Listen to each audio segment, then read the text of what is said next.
We got our opaque alley here, as always. Your brilliant yellow pale here. The white over here. That's a quick dry white. Cadmium yellow light, cadmium yellow deep, Terra Rosa. Your brand new cadmium orange, cadmium scarlet. That's Fanchon red over there. These are the usuals: Van Dyke brown, indigo, umber, ivory black here. We have a Prussian blue sitting over here. If we need some else, maybe a cobalt blue, we grab that. We have an asphaltum over here, and then this is Egyptian violet. I mean, you know, why not? Egyptian. We got some other little extra skelly friends over here. I'm just hoping to have a nice little glow that's going to happen right here. And there's just something about that, especially on a thing like this where you're trying to take the viewer's eye up like this. Is welcome. Landrast. Landrast, how you doing? Yeah, thanks so much for the wings. Those are fantastic.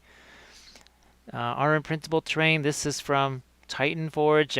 Unfortunately, I think this is from their February line. I was hoping that this could be entered maybe into their March contest to try and win a printer, but I think I might be a little bit late on that. As we welcome in Grundy and Ryder. Let's see. So Ryder, did they promise you this weekend to get to go outside there? Okay, now what we're going to have to do is we're going to have to do our pre-glaze here. And again, we're going to go over what we've got here. Opaque alley, right? Your titanium / quick dry white, brilliant yellow pale, cadmium yellow light deep, Terra Rosa. This is that new cadmium orange right here. This is your cadmium scarlet, Fanchon red. Big surprise, Egyptian violet over here. The usuals here of Van Dyke brown, indigo, umber, black. You got Prussian blue, you got asphaltum. So what we're going to have to do is start our little pre-glaze stuff right here. Right, we're going to start out in this area here. Neutral was possible, which pretty much means something like Van Dyke brown. So Bramage, I hope that you're doing good. I hope you had a decent week. And I don't actually, did you get to see the basing stream last night where we based, I think, literally 30, 40 figures, something like that? Hey, Bitron. Oh, and thanks for the links too. That is appreciated. Actually, all the folks that sent me links to there was some really neat stuff. I'm gonna have to go after some of those files there. Hey, Mr. Them, nice to see you again. Yeah, our imprintable terrain. That is what apparently that's what they're offering. I don't know. I've never actually looked at this thing, but people keep telling me that I have to enter their contest because they're seeing people win printers with stuff that's, well, it's stuff. So they said, Jim, you have to try and do this. And unfortunately, I just don't know if it has to be from that month because I think everyone is different. And I just don't have the time to be reading that kind of stuff. Yeah, Bramage. This is one of the things that we based. We also based this guy right here. This is also from Titan Forged. And we also were basing a whole bunch of the new Artisan Guild stuff. So all of, was it the Requiem Brotherhood, something like that? We were basing a bunch of these guys. But the thing that we really based a lot of was these Oathmark dwarves right here to match our Mines of Moria gobos. And as it turns out, they are scaled just perfect. They are scaled just perfect. So folks, also our imprintable terrain, they have themselves their Birchwood Vale Kickstarter going on right now. Landrast was also bringing that up there in the chat. Okay. Maybe that's why he's able to get some get so many more of his own prints done. There we go. So, folks, Birchwood Vale Kickstarter campaign. Well, what's a part of it? Oh, they say we're a part of it. Hey, does that come with ganja too? That campaign? He's like, would you stop it with the ganja already? They don't care about that. But do they have some? So this also from RM Printable Terrain. So be sure to go check out the Birchwood Vale Kickstarter campaign. And thank you so much, Sammy Poo. That is appreciated. We have some medicine right here. We're gonna absorb there. Sammy Poo, thank you very much. That is appreciated. Now, as you can see, we're kind of sticking with colors here that are as neutral as possible. You can't really get much more neutral than something like a Van Dyke brown. This is all going to look pretty much just like, well, yeah, the same dark color. Guess what? It's pretty much not. It is definitely not. Now, with all the rough texture over here, I'm going to go with a little bit more of, say, the thinner than we normally might. So we're just going to make sure that, like we said in previous things, there's a bit of a blast radius when it comes to very thin down versions of this. So we just have to figure out what are we doing on that cloak right there. Maybe some freehand, whatever. So we should maybe keep that kind of on the simpler side. Hey, Tamid Knight, how are you doing? I hope that the league continues to go well. And let's see, you didn't. There was that one guy that you didn't want to have to play, and you lucked out because you didn't have to play him. So hopefully that's been going well too. Okay, we're just going to keep going around here, and then okay, this is where we're going to have some of our lighting, right? How's about we start swinging over here to a little bit of Egyptian violet there. Nessie, how you doing? Nessie, the Star Wars stuff has been looking fab. Ooh, look at that Egyptian violet there. The Star Wars stuff has been looking really fabulous. I've been really cranking away at that stuff. So just really cool there. Wanted to let you know that. That's been looking very good. And Landrast also has actually from no, it's from Lost Kingdom. Never mind. That's from Lost Kingdom. But Landrast has some interesting things that he'll be painting. So definitely be waiting for pictures of those when that starts to get some paint on it. That monstrosity there that you've got to deal with. Now here we're starting to switch over to even a little bit of that's a little bit of burnt umber right there. A wee smidge of burnt umber in this. Maybe a little bit of asphaltum here. Yeah, Nessie, they were really looking fabulous, really great. And boy, you've been jamming those things. They're getting cranked out, and that's got to feel good. That has to feel really good. Just having painted minis has to feel really good. Even if there's maybe things that you say, I wish I could have done this too. Having them done is having them done.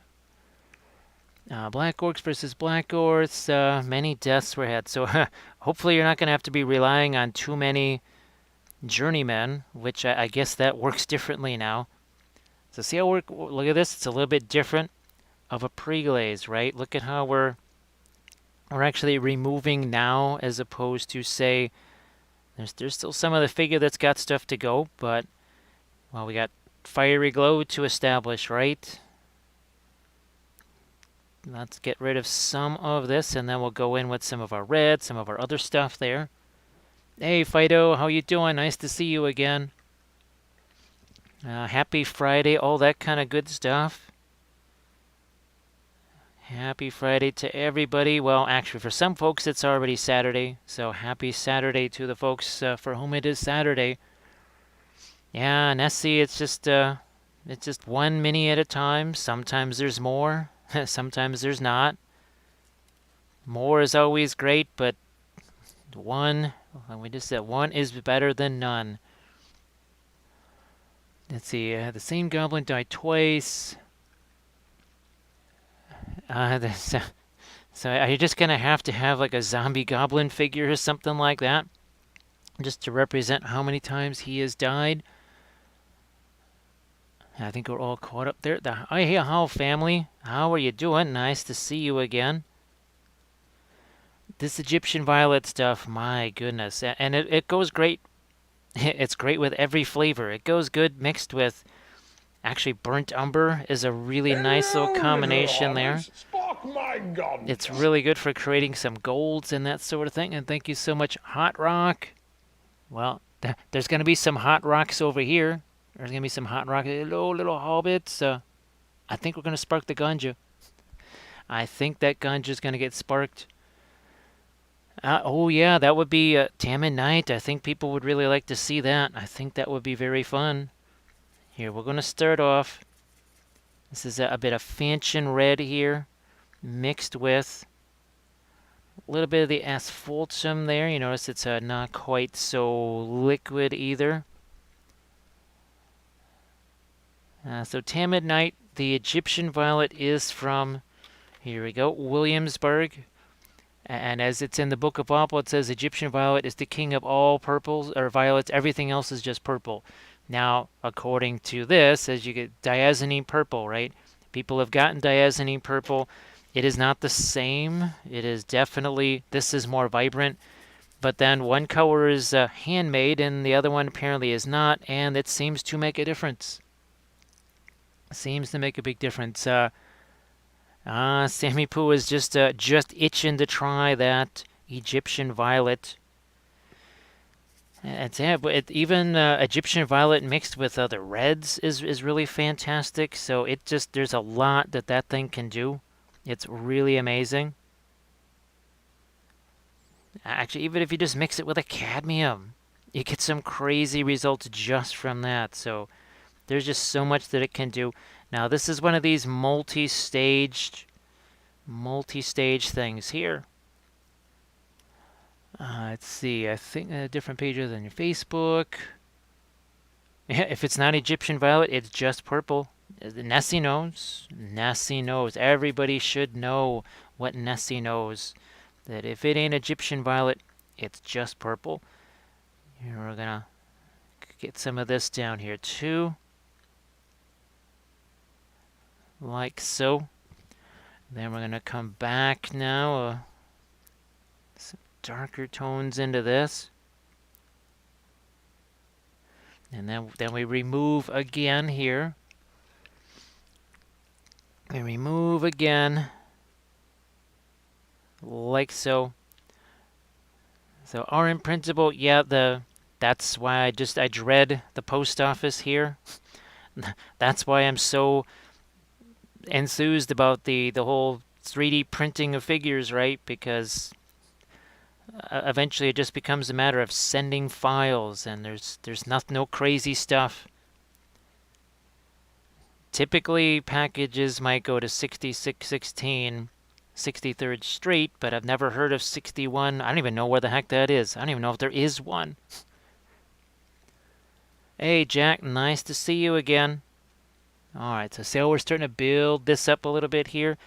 And I think we're even going to snap ourselves a little picture of this just to have a bit of a visual record on this. Because we would like to maybe be able to do a little video on this. So here, let's get a couple of these sponges sitting out here. Let's get this camera going. We're going to have to turn on the light temporarily right here. Let's see. Yeah, one true fraud. I wanted to do some object source lighting on this because it's so fantastic for something like a Tomb King style figure.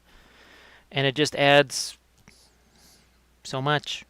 It really does add a lot. It just, especially here where I've got a chance to push it off of so many different elements right here. I thought, yeah, I've gotta try that. Now this other one doesn't have it. This one doesn't have it right here. Hey, Mojo. Yep, Mojo, that typically Monday at, I prefer it to be 6, but there was just too much mayhem today, so 6 became more like closer to 7. All right, we got this cadmium scarlet, but what's out on the palette for the very first time? Cadmium orange. We talked about it. We talked about it a lot, so let's see what cadmium orange is going to give us here. And that's mixed with the scarlet there. Mixed with the scarlet. Now I'm just using this to kind of stab some of the paint into there. Then we're going to switch over to our filbert style brushes in just a second. Okay. Here, let's get some of the paint off of this right here. Let's see. Just realized I'm out of empty dropper bottles. Yeah. Sammy Poo, that has definitely happened to me. I know there's some folks that just, well, actually, I have almost gotten to the point where I would just dump out some of the acrylic paints to, and yes, dump out some of the acrylic paints to use it for use it for new oil droppers. So this cadmium orange, this is, again, this is the first time I've had a chance to use this, so this is going to be very interesting right here. Wow. So that's cadmium orange with the cadmium scarlet. Ah, this is kind of, again, this is the first time I've ever had a chance to use this, so I've really, oh, there's also a little scarab sitting there, by the way. Hey, Queez, how are you doing? Happy Friday and all that. Happy Friday night. Now, we're hoping if that RM printable box gets here in a timely fashion that we'll be able to use some things that are in there or something in there for the Monday night stream, the usual Monday night stream. I mean, if not, we'll do it for Friday and potentially Saturday too, but depending on the timing and all that kind of stuff, it could be fun to have things for Monday. So look at that. Takes very little time, right, to establish quickie little lighting there. Let's see. So, Quiz, I hope that you're doing good. Had a good week there. Let's see. Mojo asks, do you have any specific... Mojo, I don't even... Gosh, I don't even notice they're there. I don't even think... And Kathy has a way more sensitive nose than me, and she doesn't even notice when she's working with them. And like I said, Kathy's nose is 10 times more sensitive than mine, and she just doesn't even notice it. Because if you've got something like that, this is a high quality odorless paint thinner. If you use cheap dime store junk, that's going to melt everybody's eyeballs in a 100-mile radius. This is one of the reasons why people have just issues with the oil paints, because linseed oil itself doesn't really, that's not a toxic, noxious thing or anything like that. It's the thinner, and that's people go cheapo on the thinner, and that's where they kind of get bugged right there, is by that. Because that used to, I at one point kind of stepped away from oil painting because the thinner, I couldn't handle it either.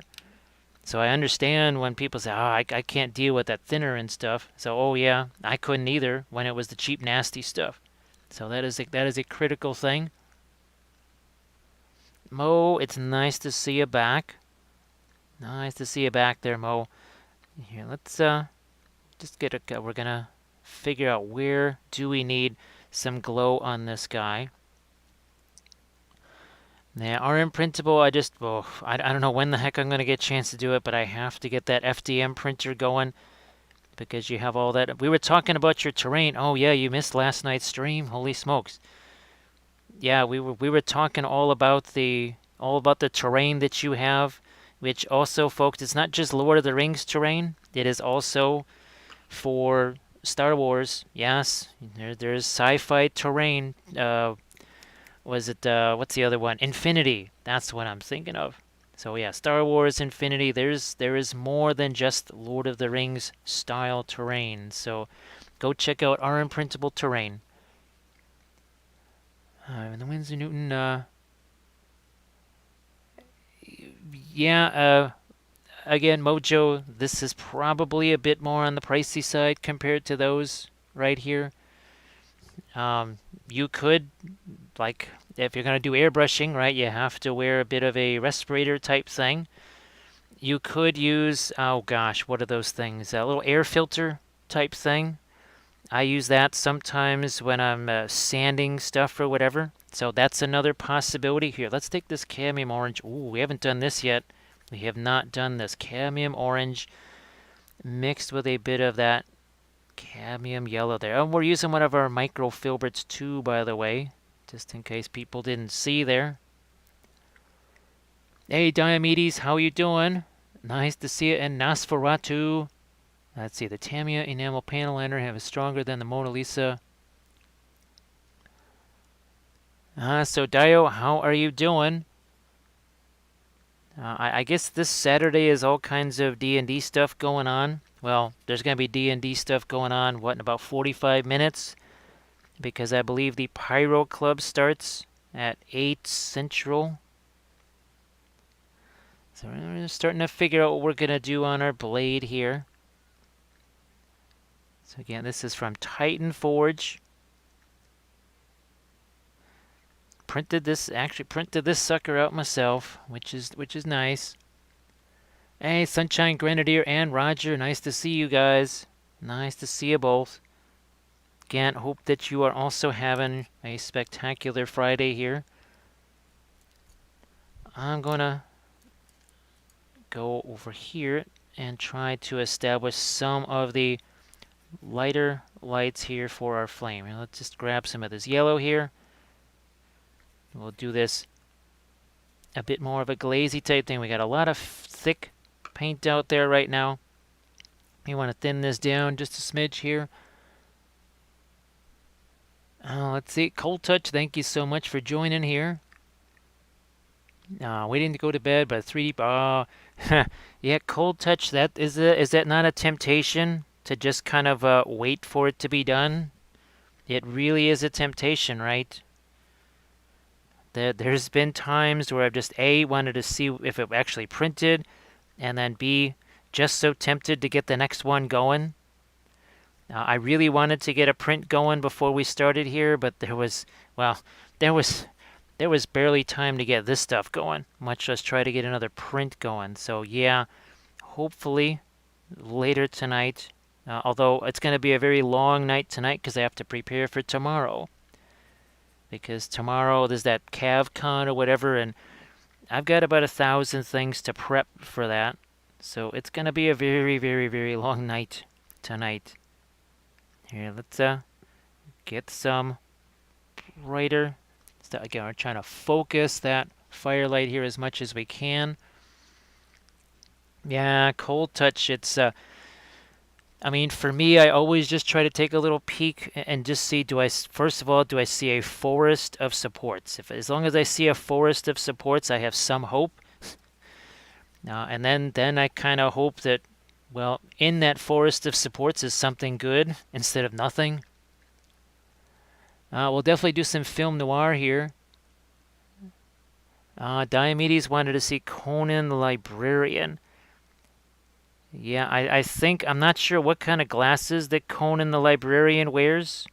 Not quite sure what kind of glasses he wears, but he must wear spectacles of some kind. Now, instead of a sword, does he just wield a Dewey, what is that, the Dewey Decimal System or whatever that was? I don't even know if they still use that thing. So let's see what we have here in our initial film noir. So we're already starting to establish some lights and darks. Now, over here, right, we haven't done anything yet. We haven't done our little dusting of lighter colors over there. We've just kind of been trying to establish what's happening here. But I think you can already see the light starting to build now as we bring back our color here. You should start to see. Oh, look, we're painting in acrylics. Oh, no, we're not. We're painting in oils. There we go. That's more like it. I can also turn up my brightness there. Before we do forget about all of our other fine stuff here, let's just grab a little bit of our off-white here. And again, look at that. Dry as you can possibly be there. I just wanted to wait for this stuff to have a few seconds here to settle up. Oh, yeah, look at... I mean, because this is so difficult, right? I mean, look at how incredibly difficult this is. Oh, my goodness. How are we going to survive?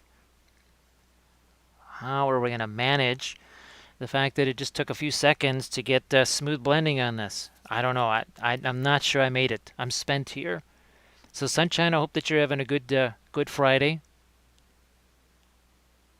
And hopefully you got some fun things planned, maybe painting-wise over the weekend, or maybe you're going to be playing some games. Either way, I hope you are going to have a really fun Saturday too. Well, and Sunday for that matter. Look how that's mixing with what's already there. Holy smokes. So we always have to kind of go back and get some fresh stuff here. Just getting to the point of giving oil paint a try.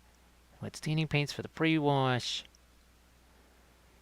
So Cold Touch, if you're looking for things that are more staining, well, you can't get any more staining than Egyptian Violet. I mean, that is the prince of all, the king, I should say, of all staining colors. It is the king.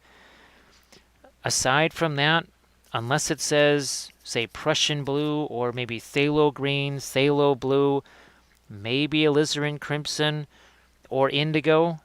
That's about it as it comes to staining colors. Those are few and far between. You can sort of count Terra Rosa as a staining color as well.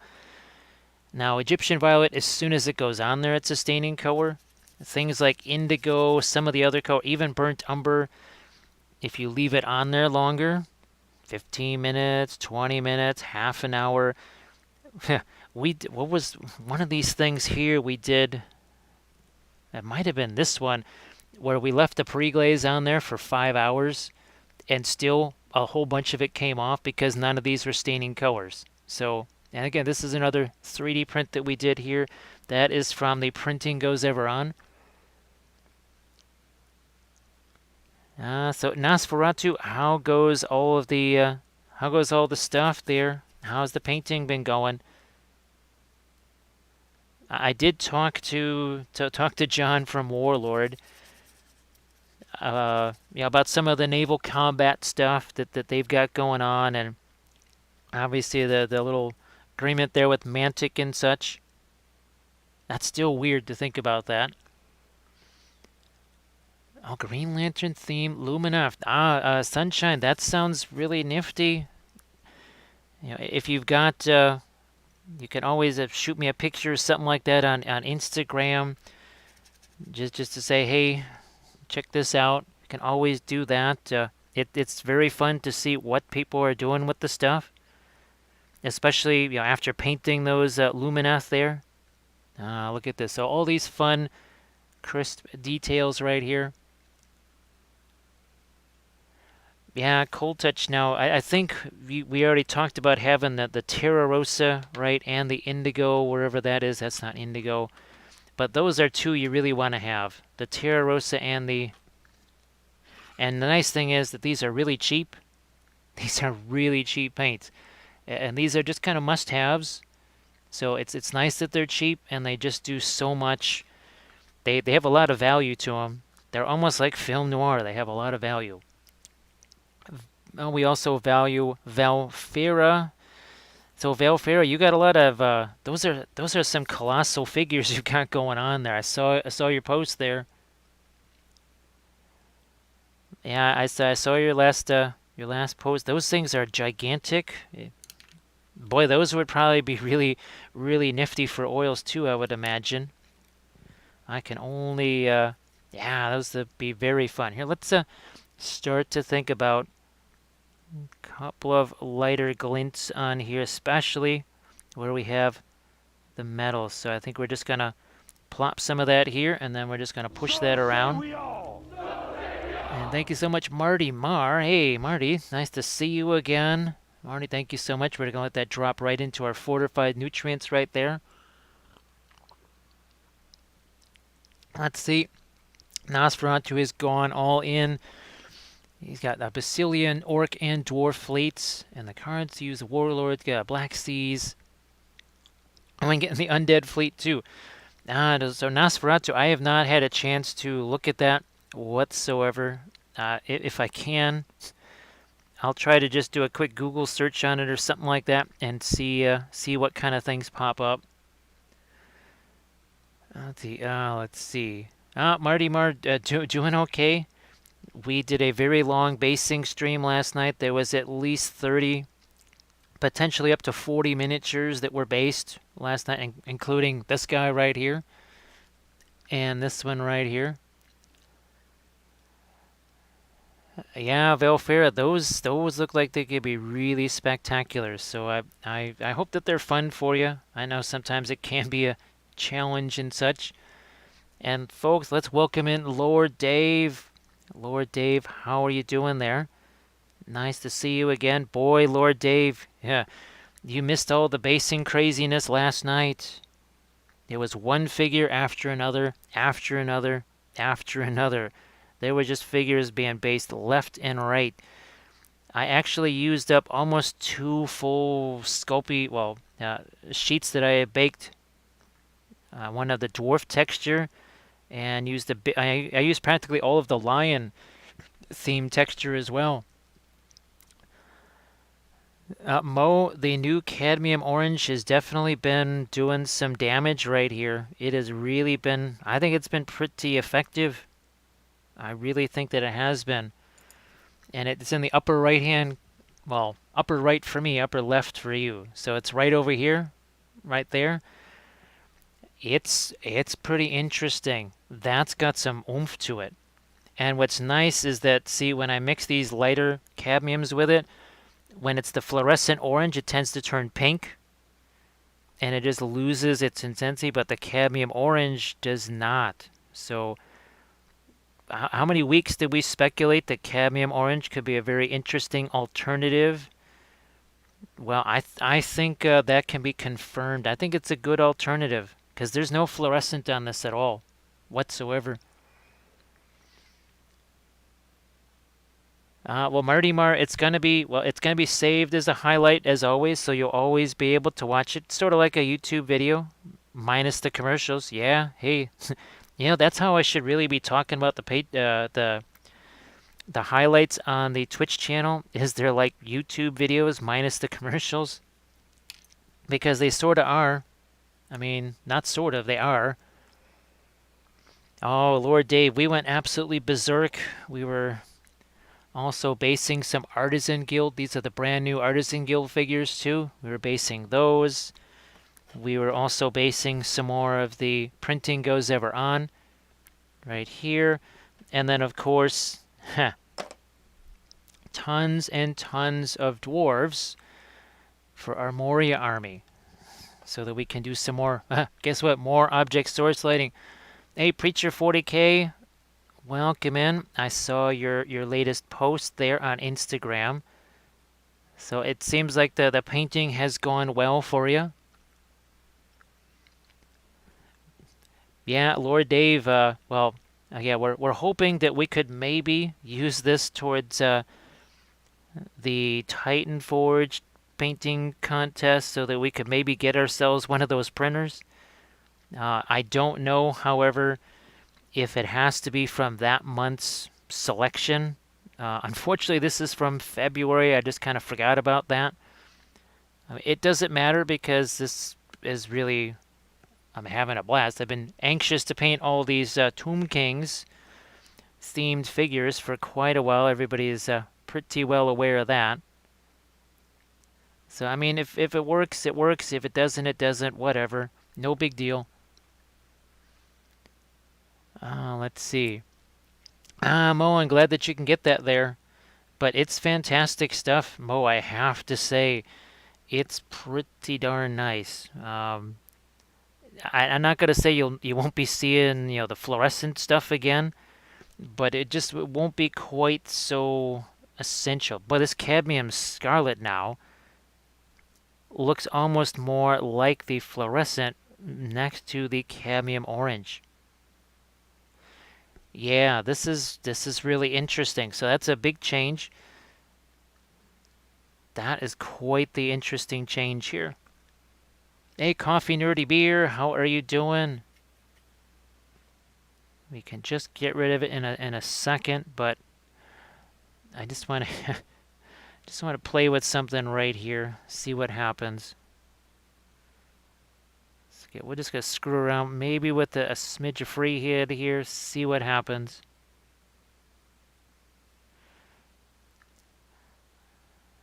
And here, let's throw this in there. And then we maybe do a little bit of a Eye of Horus thing here.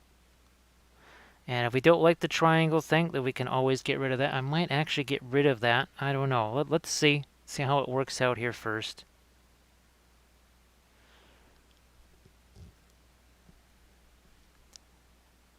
Then we'll, yeah, actually, what the heck? Let's get some of our Prussian green out here.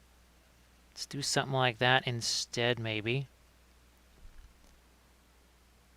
Because this would sort of honor the old Zinch-tainted Tomb Kings there. Let's do something like that. And then let's go back to our gold stuff here. over the top of you. Something like that. Let's go back to our Egyptian violet here. Manage some of these shapes real quick. And do we want the... maybe let's see if we can't leave that triangle shape in there. Let's see if we can do that. Let's see. Oh yeah, and folks, be sure to go check out Armored Wolf Etsy page. Look at all those amazing dice bags for sure. They are just absolutely incredible. Just like Deuce was talking about there. Now this is a bit thinner here, minus the fuzz on it.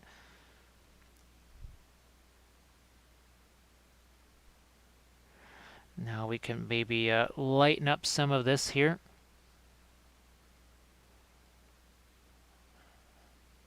There's a Mini Grinder Studio just posted a quick little work in progress there. Yeah, Mini Grinder, I know that Stila, she was very amused when we told her what the figure was going to be looking like with the great plume. We must have the great plume, of course, for sure. We need that great plume. Let's see. Yes, and Armored Wolf makes tons of custom bags. Now, I don't know if that one Nurgle bag is still lurking there, waiting for a home.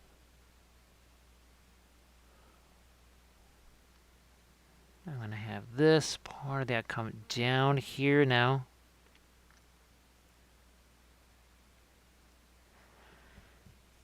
And the nice thing about the oils with the freehand is, again, if you don't like it, you just wipe it all away. It's very easy to make modifications to it. Actually, far easier than, say, it might be with the acrylics. No doubt about that. I might just throw a little bit of my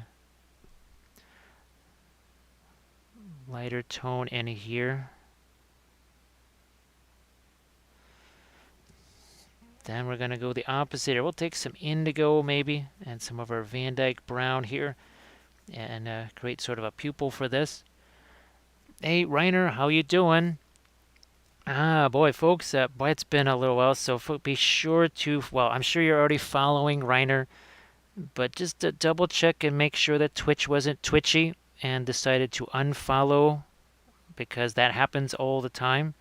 So be sure to double check. And Reiner, how you been doing?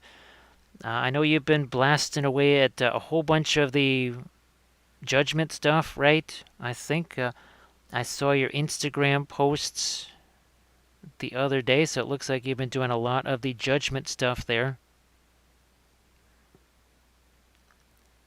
Now I assume a whole bunch of those, if not all of them, were painted up on stream too.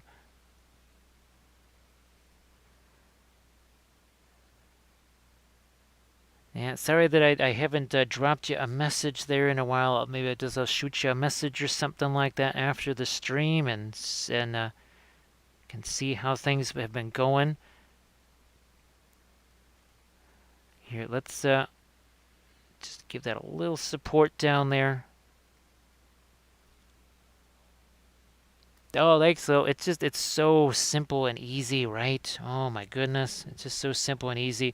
But I have to say, really enjoying the cadmium orange out there on the palette for the very first time. It has really done some fantastic work. Yeah, let's see if we can maybe now do some other type of design on this, maybe. Either that, or we also get a little change of color in there. Same here too. Why not make that a little bit thicker there? I think, yeah, Reiner, last night we had a huge basing stream because, well, we were able to, well, as it turns out, I knew how to work the 3D printer all along, but let's just say that we had a whole bunch of success printing things because these were things that I printed myself. These are from Titan Forge miniatures right here. We've been having an absolute blast with all of the printing goes ever on. So all of their kind of Lord of the Rings scale figures right here. And these dwarves here are completely modular. So, I mean, literally 20 different heads, 50 different arms, 4 different goats. Where's our one with the, oh, look at this. Now here's another example, right? Cooler, more grayed down on this side. Look at the intensity over here and the warmth of this side. So it's the same idea right over here. And just having some fun. Oh, here's another one. So remember we painted this one on stream too? Look at that. Again, look at the cooler, grayer colors here. Look at the warm colors right there. Hello, little hobbits. Spark my gun. Thank you so much for that follow. I appreciate that. Let me see if we can find that name here. My other screen's in the way. Indictable, thank you so much. Hello, little hobbits. Oh, the gun just been sparked. Oh no, flee, fly. Where's? Oh, here we go. Here's a little meal time right here. So Landrest actually was he printed out the goblin and the rider for me, and then we printed out a little dwarf friend right there. A little bit of tasty treat time. A little bit of munchies. Sometimes even wargs get the munchies. But being able to print all these things is just fantastic. Absolutely love it. Let's see. Reiner, well, this, like we said, we are substituting this for our usual fluorescent orange here. Look at how that makes the screen bounce right there. That is always so funny. Let's see. Now, if you want to see entire, well, we painted entire armies with it. Where's our Sisters of Battle here? So here we are. There's our Sisters of Battle. Obviously, lots of object source lighting, all done with the oils there. And of course, we've got our. Here's our Witch King. Right, and then there's our Balrog. You can go back and watch that session. And then look at this right there. There's your Moria army. We've been really adding to that like crazy.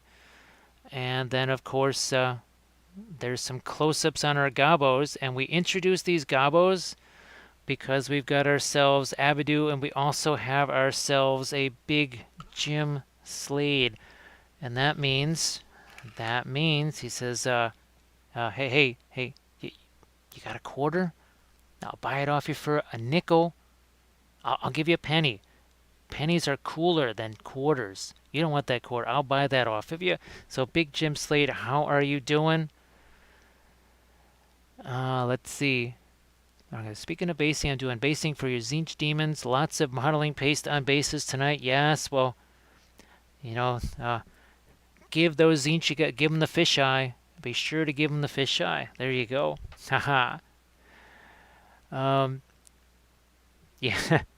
So actually, how has are you guys already done with Pyro Club? Because I'm looking, it's only 10 o'clock here, and I'm thinking, wait a minute, shouldn't Pyro Club still be going on? So folks, be sure to give Big Jim Slade a follow, because on Sunday nights, Big Jim has his Monster of the Week game, and it's always very chaotic. There's always a lot of mayhem that goes on. So be sure again to follow Big Jim Slade for all the finest in. Now, and Big Jim is also playing Subnautica. You can catch him playing that too. Lilligrip, that is Armored Wolf right there. Armored Wolf, all things dice bags. All right, go look at just some of the absolutely amazing things that he has done. They are nothing short of pieces of art. I'm just going to darken those up a little bit there. Wow, Big Jim, that is Did it get wrapped because somebody got wrapped, as in like around a dragon's tongue or something like that, or did it just? Hello, little hobbits. Spark my gun. Thank you so much. Thank you so much, Necro. That is appreciated. Gandalf says, "Oh, and look at this. Look at this. Pretty soon, the cast of characters is going to grow even more." He's like, because remember last night he was just gray, and Gandalf, he's like, "I am Sauron of many colors," and he's like, "No, you're not. You're just Sauron the Gray." And he was like, "Duh." That was very fun last night when Sauron was still just Sauron the Gray. Yeah, Sauron the Gray was not too happy last night. He wants to be Sauron of many colors, not just Sauron the White. Yep, they are definitely fantastic, Lil. And I know Kathy and I, we each have one here. Oh, here, let's do that. Let's do our dark right along here. Just we did the same thing. Remember over here? Remember that? Let's get into that same thing again here. Saruman the Salty. There we go. Now, but of course, who is the most dour denizen of Middle-earth? That's Elrond. He is the most dour of elves. He's like, man, that old sucker, he comes by, crashes at my place, messes it all up, has his weird friends over and he doesn't leave. He keeps coming back. Hate that guy. So yeah, that is Elrond, the dourest of all the elves, because Gandalf just never leaves him alone. Oh, thanks, Velfera. Yeah, I was kind of bummed when I looked and I saw. I was like, wait a minute, there's no finger there. But again, I'm lucky that there's an arm there with as hard as I hit that thing. So I think that smoky black, the smoky black red, this is some strong stuff, I gotta say. I've been really impressed at how strong this is. Now, the next test we're gonna do is, because this is the Soraya, the smoky black, I'm gonna try and use a 70% alcohol to clean it, because I'm running really low on 90, and I'm just going to use the 70 and see what happens. See if it actually will work or not. I mean, if it does, great. If it doesn't, whatever. Not a huge big deal. Saruman is definitely a salty guy. I mean, that's what you get hanging out in a giant evil tower all the time. Just leave that to folks like Sauron. Leave it to the professionals. When the amateurs find themselves in evil tower, they don't quite know what to do with it.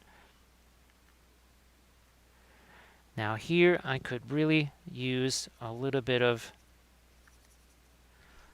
some darker color on top of some of these guys here. See these guys, let's see if we can do that. Looks like we're getting some there. Yeah, just a smidge of some darker color on the tops of these things. Don't want to lose out on some of the gray that's going on there. Next up, I'm going to see if I can do some more stuff here with our their little eye there. Let's see what we can do with that.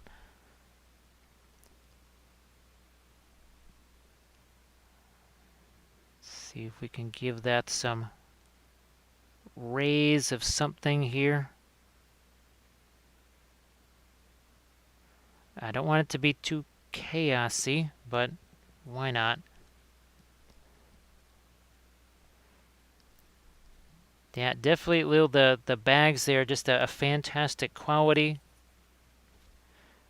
I wish I could just grab the one that I have. It's unfortunately in the other room right now.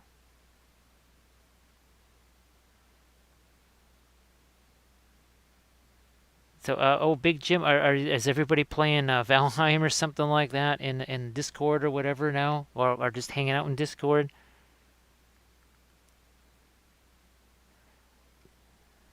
Here, we're just going to move this, shift this over this way. Let's grab our blending brush here, and we're just going to push this stuff out this away. Same with you. Just going to alter that a smidge here. Hey, Drax. Nice to see you again. Oh, there's Drax. Gotta give Drax a follow. I mean, he has a pink color named after him after all. We still have to reprint the correct name on here. This really should say Drax Fultum right here, because Drax discovered this color. Now, Drax, we've been using, speaking of, we've been using the cadmium orange on this right here, and it's really been fantastic. So this, if you cannot get your hands on the Marion Street stuff, I think the cadmium orange is going to do pretty well for you. I think so. Oh, geez, yeah, Lilligriff, there's pretty much nothing that Armored Wolf has not already done with the dice bags there. Yeah, definitely. I suggest really. Well, you can also ask him again to make kind of whatever it is that you might want. Now this might actually have to be a little bit thicker right here, so that we can make sure this is going to stick. Yeah. Let's get our little highlight on the eye there. Let's bring out some more lights here, and then we're going to go back to our more of an orangey color right here on the bottom lid. Maybe even do a little bit more of our Prussian green, so to speak, here. Let's get that Prussian green in here.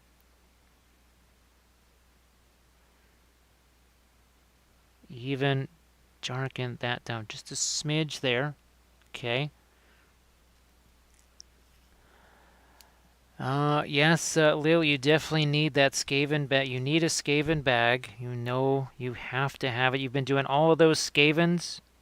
Been doing all those little Skavens. Why not treat them to their very own bag? Because you want those Skaven dice to be rolling really well. If you put them in a sweet dice bag, they will probably treat you a little bit better.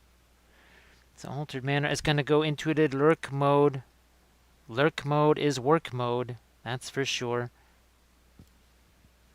I want to take a little.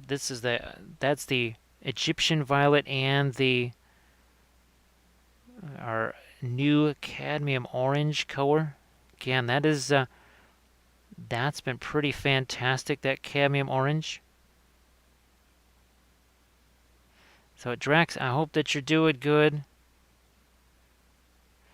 Now, did you say you were going to have a little different schedule coming up? Was it next week or was it the week after that? Might be a little bit different for your streaming schedule. Yeah, there's some of the fatigue starting to show through, which is fun because we're going to have to really do a whole bunch of streaming tomorrow too. Here, let's grab our lighter color again. We're going to catch a couple of these edges here with it. This one too. Here.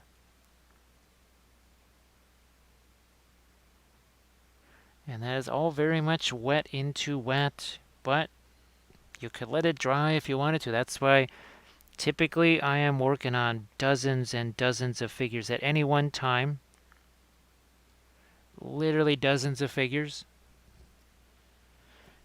If at that point you have no choice because things are going to just be dry. That's just kind of how it's going to go. And then you can enjoy working on oil glazes over wet dry oil paint is fantastic because you don't get watermarks. you know, with the whole no water involved, so that's fantastic. I think we'll just pop a little bit of light on the end of this. Also the end of this here. That might need to be lightened up a bit. We need this to go past that line.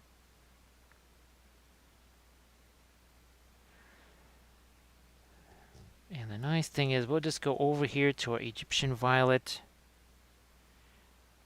And we'll say, okay, that was too thick. Well, it was really hard to cut that down, wasn't it? That was very difficult. Nice and easy. There we go. Here, we'll just can even just take my finger if I want to. Or we could use our blending brush right here. And we'll just blend all this together. Very simple. When in doubt, simplify. We're always searching for simplification. How's about we darken this part of the blade right here? Now we're going to need to get some of those little cut marks into the blade here. Let's see if we can balance this in a good way. And then make sure that's on screen for it, because there's one right here. A couple more over here too. Like so. There. Okay, we got a couple of those in. I know there's a few over here. I can see one especially there. There. There's one here. A couple of more there and there. Nah, so Big Jim and the guy, they must be hard at work in some Valheim action, maybe. That's secret. They were secretly hoping for a total party kill so that they could just go play Valheim. That's what it was all about. It started out as a D&D session, but they said, here, let's all get killed early so we can go play some Valheim. I see how that works. That is very mischievous.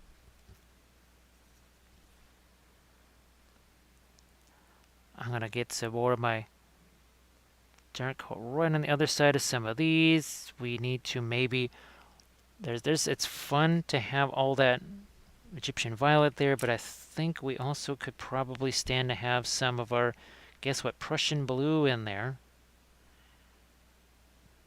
Yes, we'll do that. We're gonna throw a little bit of a different color into that, especially in the shadow areas here. We talk about this all the time, right? Having a little bit of a surprise color-wise for folks. So there's a little bit of blue in here now. Look at that. Just, it's a hint of it. People are going to look at this. They're not going to say, oh yeah, look at that blue that's in there. No. But see how that's changed now? That's going to look a little bit more interesting than just a purple robe. You can see it wasn't exactly taxing or stressful to do something like that, was it? It was pretty darn easy. Get some of that over here too. We're really focusing on these areas where it would be dark, right? Here, let's do some more of that. I mean, this is a dark color after all, but we always talk about give them something more interesting in the shadow than just a darker version of the same color. For all that is good and green in this world, give them something besides just the same version. So look at that. That just got a whole lot more interesting and more vibrant, more mysterious, right? It just got a little bit more mysterious because we've added this whole different color to this now. Just a little more mystery. You want people to be looking at your figures, right? I mean, if you're doing the whole contest thing or whatever, you're trying to capture the eye of those judges. Well, if you just give the same stuff, oh, there's Kathy. Oh, nice, she has the dog. Everyone says good night to Kathy. Yeah. Oh, let's get even a brighter. Yeah, let's do a little bit more with the Prussian blue here. But I would like to maybe have some of the magenta, right? A color goes somewhere, it must go everywhere. Let's get a little bit of our violet out here, and we'll do that with kind of a dirty little magenta. Look at this dirty little magenta. There you are. That dirty little magenta going to work its way out here onto the blade somewhere, like so. And we're just going to, when we talk about cleaning the brushes, this is another thing in Ebenfell. This is as opposed to acrylics where you're going to wash out your brush, right? I mean, this is literally it. This is how I'm cleaning the brushes, is just wiping them off with a paper towel. That's it. Now we're going to go back in here. We're going to start pushing some of these colors around here. You see kind of a scumbling action that we're using? A little bit of a Hello, scumbling little action. Move this hobbits. thing Spark around. my ganja. So now we've got that little hint of magenta as we welcome in broadside 83. Firing some broadsides as hello, little hobbits. Oh no, the beacons are lit. The hobbit did something right. There we go. Let's see. So Will's going to try and do an oil wash tonight. Yeah, now the thing is, again, you can put a little bit down, then you take another brush that has no paint on it, dry, right? And then you can pull that wash and move it around. That's really fun. That's just the greatest thing about the oils is that you can move that paint around so easily like that. It's just absolutely fantastic. Here, let me see if I can't take some other crazy colors here. This is a much brighter green here. Yeah, let's throw that in a couple of places here. Also going to throw it right over here. Look on the opposite side of where that red is. Look at that. Why not green and red making some opposites together? Why don't I also get a little bit of green on his, well, I guess his fingers there before we try and get some more light here as far as some reflected light goes. And same thing on our little scarab there. Don't want to skip out on the scarabs. All right, Velfair. Well, thank you very much for all the gift subs and such, and thanks for hanging out. And hopefully we see it tomorrow. Like I said, it could be kind of a weird session. It's going to be a little bit different as far as subject matter goes. That's going to be a lot of tiny stuff that we'll be painting. That's going to be an awful lot of tiny stuff, and I have no idea exactly how that's all going to work, so we'll just have to figure it out on the fly.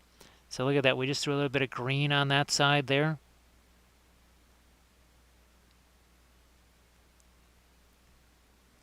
So yeah, we'll definitely give that whole idea a try there. We take another brush and sort of take the edges of that wash and play around with it. Now you don't want to work it too much, right? Because you want to overwork the oils.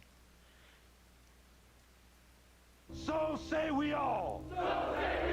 But if something goes wonky, right, there's no mistakes in oils. There's just makeup sponges, but there's also a sub from, oh, thank you so much, Ad Zombeaver. I appreciate that. Here, we'll use the last of our fortified hot chocolate right here, but thank you very much. That is appreciated. Thank you. And thank you for that sub. It really does make a huge difference.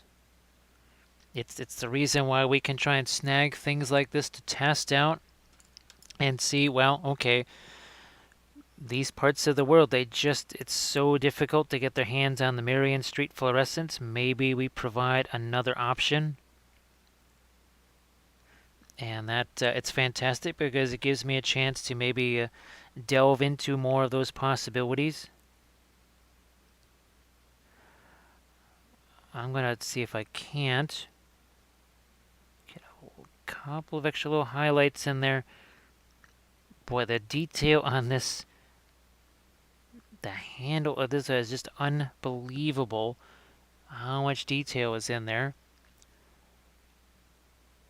Ah, okay, that's it. I wasn't sure. I know you were talking about taking a couple of days off. I wasn't sure if that was the work schedule getting a little bit crazy again.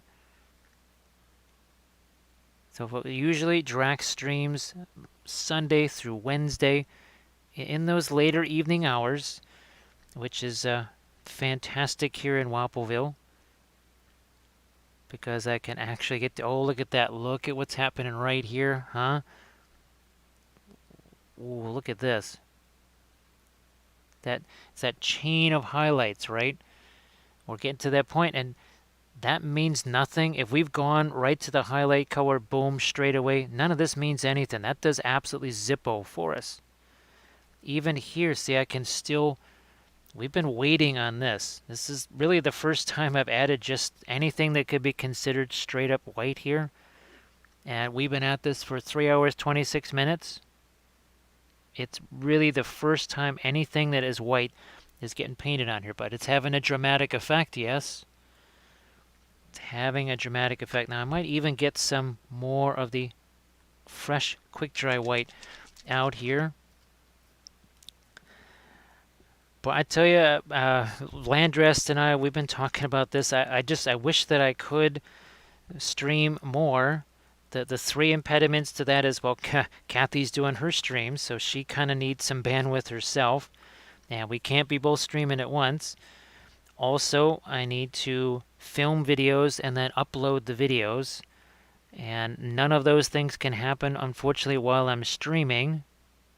So that also kind of curtails the streaming time. I would definitely love to do more because I mean the videos are fun. It's fun doing the videos. Ooh, let's get some of our lighter stuff on top here too.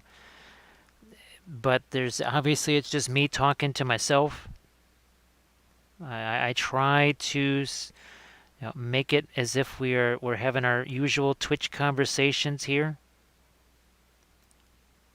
Here we're gonna throw another batch of light on the side over here. We'll expand that out over here a little bit, and then here's my blending brush. There we go. So we're gonna throw a bit more of a light right up here, almost like the highlight on an eye. There we go. Right, there's a kind of a secondary reflection there. Let's get this edge a little sharper there. Teensy bit sharper there. Now let's brighten up what's going on here with the shoulder here. Same thing we did on the other side, right at this apex here, the top part of it. It is broken up a little bit too, just like it was over there.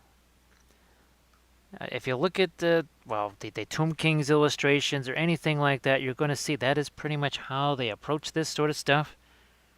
It's not just a bunch of gold metallic paint or whatever. They're using the midtones. There's a lot of midtones going on in there. That's really, really important to have those midtones. So yeah, if folks wonder why and we were still, even with all that, we still are actually streaming 4 days a week. Monday, Thursday, Friday, Saturday. Like I said, if I could, I would stream on other days too. We could hang out and, well, apparently we'll just have to do we'll have to keep doing those basing sessions because people really seemed to get a kick out of that last night. And I think they did with Virtual Reaper Expo too. I mean, love me basing. I love sculpting, but I also do enjoy the heck out of basing. And Armored Wolf and I, we always, it's always interesting to see the reaction to the basing streams. So we're gonna continue, I think, find some more lights on his skin tone there, but we're gonna go back over here to maybe some of this green, just to get something different on his face that's not red. It's not necessarily going to register as, oh, he's got a green face. It's more just to provide some contrast to all that. Now I was thinking about possibly that the eyes could maybe have a little bit of a greenish glow to them as well, maybe.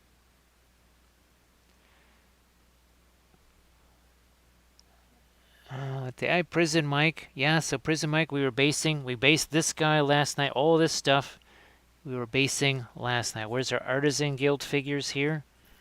We were basing these. We were basing Lord of the Rings figures.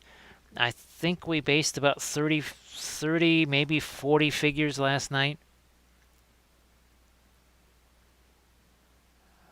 When I can get the cavalry especially looked kind of interesting to me.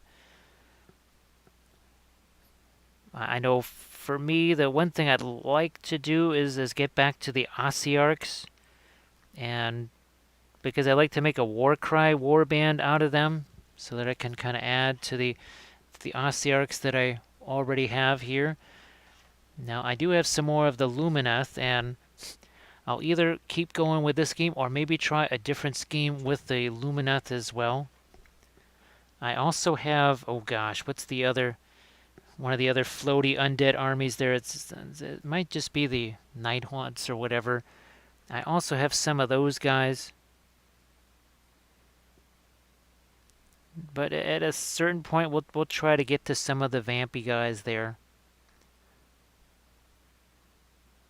I remember way back in the day when what were they called? Blood Knights, I believe, when those first came out in Failcast, because they were metal figures that people couldn't get put together or get them to keep standing up.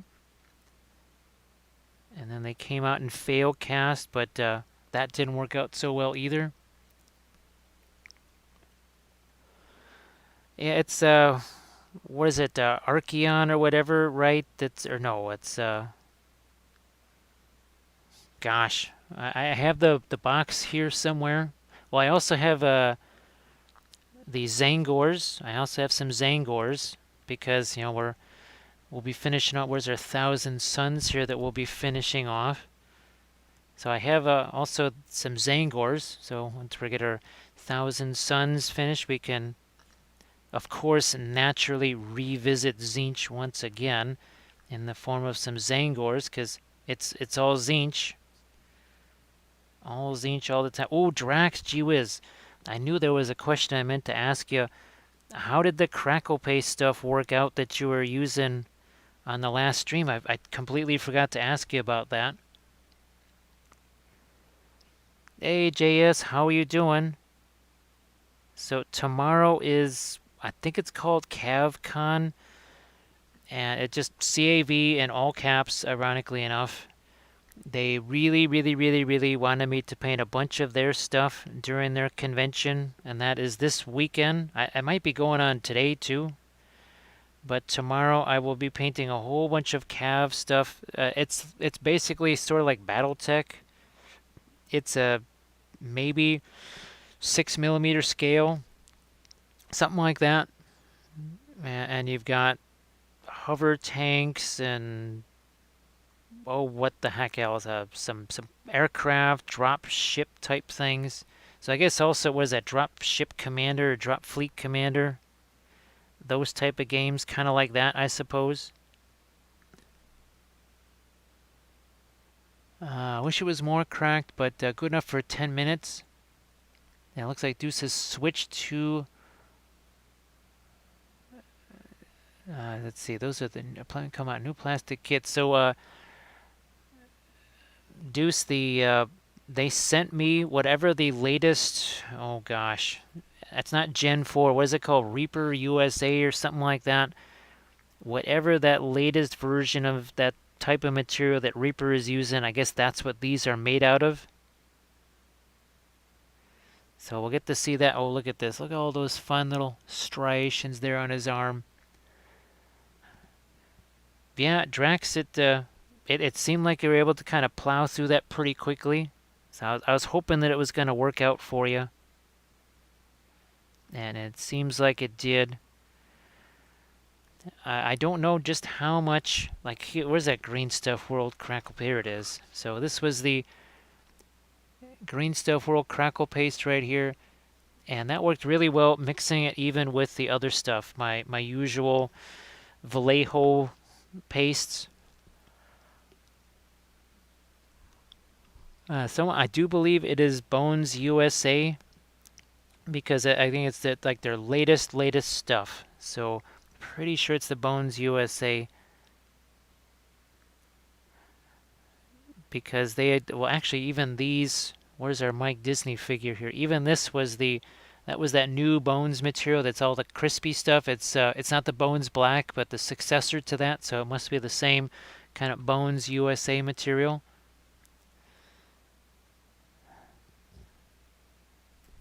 Yeah, definitely because they sent me a bunch of the calf stuff that was just the regular Bones material, the old white Bones material. Oh my gosh, yeah, that was a bit rough to say the least. That was a little bit rough.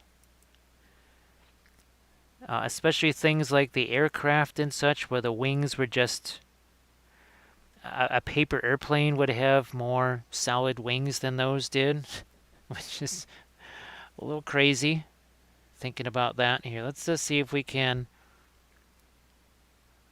get just a smidge of lighter Egyptian violet in here. Not much, just a hint here if I can. It's interesting because Egyptian violet is such an intense color. You almost have to take straight up white and then let it mix with the Egyptian violet. That's what we don't do a lot of mixing on here. You can see there is not much mixing on this. This is where a lot of the mixing happens over here. This is your palette right here. We always consider the miniature our palette. That's a couple of the big differences with the acrylic approach, right? So with the acrylics, it's a lot of layers. The brush is always super wet, all that sort of stuff. With the oils, you want the brush to be drier, fewer layers. That just means throw some paint on, like we did here, right? Throw some paint on here, take another brush, blend it. Same thing we did on the sword or the weapon over here, right? You throw some paint on there, you take another brush, you mix it around, just like what we got going on here. See, that was just basically a brush stroke we plopped on there. I just smoothed out that edge right there. That's the kind of stuff that we need to think about with the oils. And we just showed you a little bit earlier, cleaning the brush. How we cleaning the brush? Just wiping it off with a paper towel. That is it. Nothing else. Here, let's get some lighter stuff going on back here too. There's our Egyptian violet there. Lighten you up just a little bit right there. Now we've got to work out what's happening here. Maybe we'll give this a bit of a gemstone type thing. Now let's get our Egyptian violet onto here. Mix with some of our fanchon red. And we'll just try and maybe do a little bit of a gemstone thing there. Let's grab some fanchon red. And this is also, it may not say cadmium, but it is pretty opaque. Surprisingly opaque. I think normally I would kind of march along to say the cadmium scarlet, but I'm going to maybe go to the cadmium orange. Yes.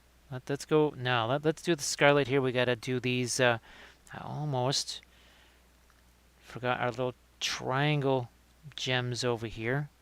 Let's do some of these guys as well. Minus that fuzz, of course.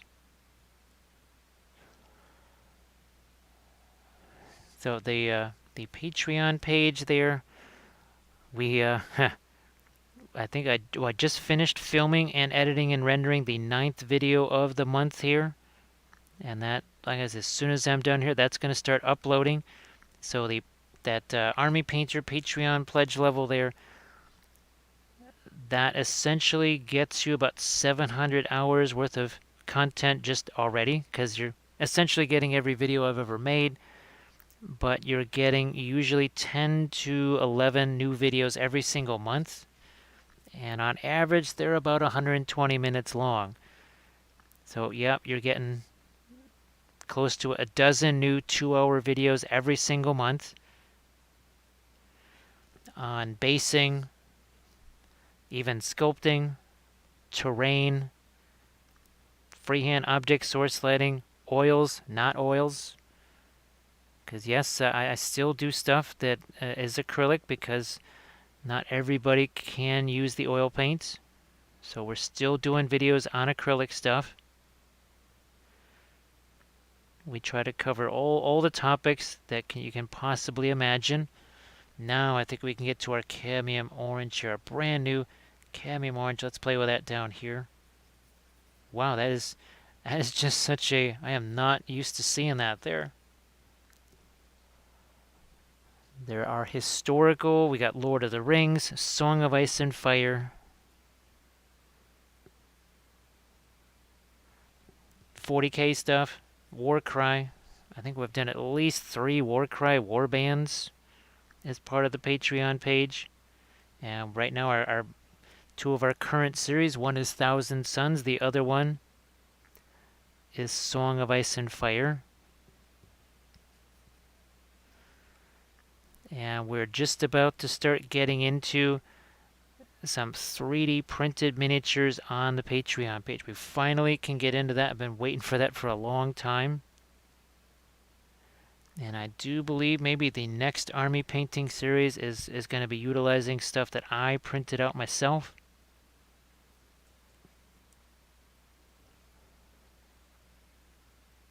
Ah, yes, Marty Mart, thank you so much for reminding me about that. So actually this was also, believe it or not, painted with contrast paint. This was the one, my newest Dark Sword video, and literally the only liquid for the most part that was being used. There was a little bit of water, but the contrast paint was the liquid. So yeah, that was done with contrast paint. And it's very much a different idea. Now actually one of the more recent contrast paint videos, it showed how you can think of the contrast paints as sort of an introduction to oil painting. Getting your mindset ready for painting with oils. So that's what that video was all about. So we had a little bit of orangey right there to our flame.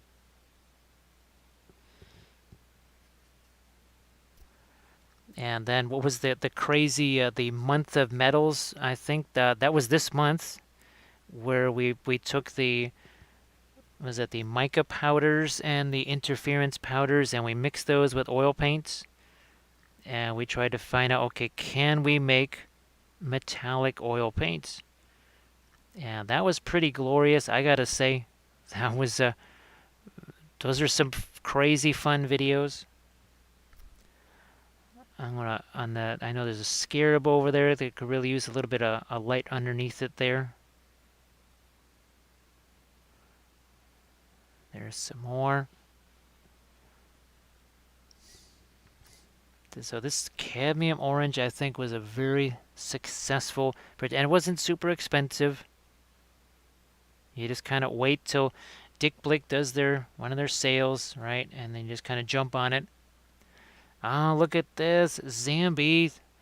Folks, be sure to give Zambies a follow. Well, for the most part, you're just going to have to look and make sure you haven't been unfollowed, because I'm sure you're already following Zambies. So, Zambies, thanks for the figure there. I think you saw Kathy, I think she took some side-by-side side-by-side pictures of that with her Cthulhu-inspired piece there. And I'll try and get you your dragon. That's what I was trying to spit out. Is I will get you your dragon as soon as I can. Well, now I have your address too, so that is helpful. Now I got your address. That's usually helpful. What's also helpful now is a little bit of the cadmium scarlet. Touch of that cadmium scarlet here. Yeah, look at this. There we are. Look at that. Just again, no fluorescence in here. We said, okay, we are not going to utilize the fluorescent paint on this miniature. We're just going to go with the cadmiums here. Zambies, with the way the post office has been, it's almost good. They just kind of I was trying not to send anything during the Christmas rush, actually, because it was that nuts. So we're going to utilize our cadmium scarlet much in the same way we would typically use, say, the fluorescent orange. And this again is not to say I would never use the fluorescent paint again. We're doing this because not everybody can get their hands on it.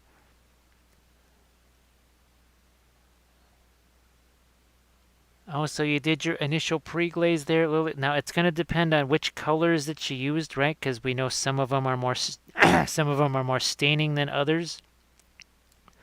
You could experiment. You could do some of it right away. You could also maybe wait, right, and leave it on there for 20 minutes and see what that's like. It's really going to depend kind of on the miniature, which colors that you used, as far as, are they those staining type colors? But you might just for fun, maybe you only remove it in part of the areas, and then you kind of wait maybe 15-ish minutes or something, and then maybe wipe some more off. Where's my blending? But there you are. I almost grabbed the sculpting tool.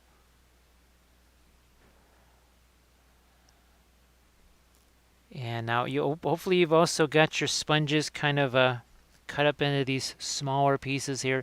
It just makes them easier to get into areas, and you end up getting less paint on your hands. I don't really care; it doesn't matter to me. But when I have to grab all these other miniatures and stuff, it's nice to maybe not have paint all over my hands. And also too, well, you got your obviously our brush cleaner right here that also, guess what, works for dried acrylic paint. It's not hazardous, no vapors. It's really amazing stuff, not super expensive. So yes, with the oils we don't use all kinds of harsh cleaners and nasty things or whatever. We have this tiny water bottle cap of thinner. This is it.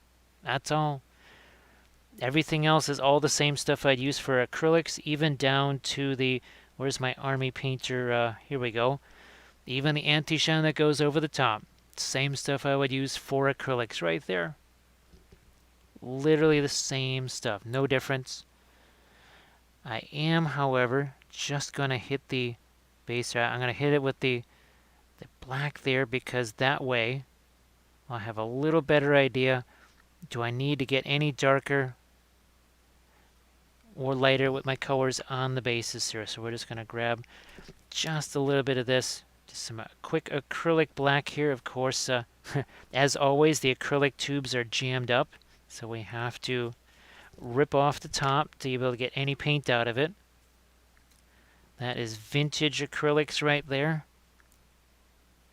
So I think we're pretty good on as far as how dark we are. The oils make it real easy to establish some serious darks. That's why terrain with oil painting, I'm not sure how many times I'm going to be using acrylics again for terrain, because that's one of the bugaboos. That's like one of the hardest things to do with terrain, is to establish those darks. Even when you're trying to do the priming and the painting with the airbrush, you kill one or the other. You either kill your highlights or you kill your darks. Okay, so that is taken care of there. Now I might go in here with a couple of other washes of some indigo mixed with our Van Dyke brown here. And you notice we're just touching the brush here. You notice we're not painting it. You notice we're just, boom, a touch. That's it. Oh, and also, for a little, remember, if you're going over the top of that, yes, it's a lighter color, but see how dry that brush is? That's a, It's not acrylics, right? You're not going to come back in there with a whole bunch of layers, right? We're going to be nice and dry about it. Dry humor is the best for oil paints. There you go. I am going to get a little bit of a dark over here, though, to try and indicate some firelight on the underside of this. And same thing here, except I'm just going to let a little bit of my Fanchon red work its way into this.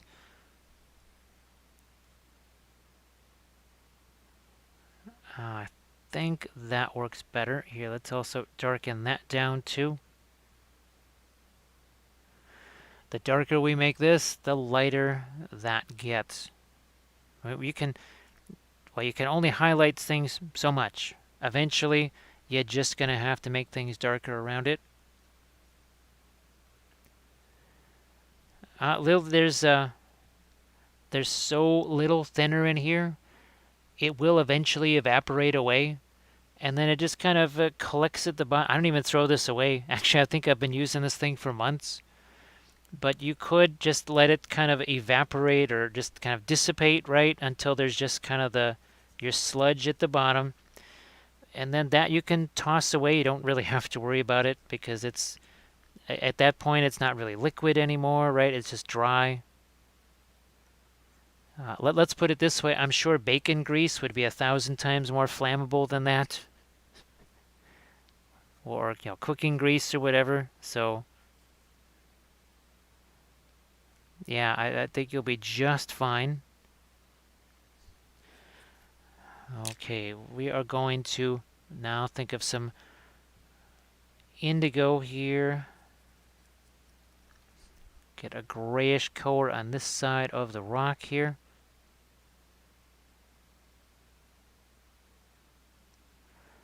A little more there, and then a couple of these around. Just kind of changing the color there a little bit, the temperature of it.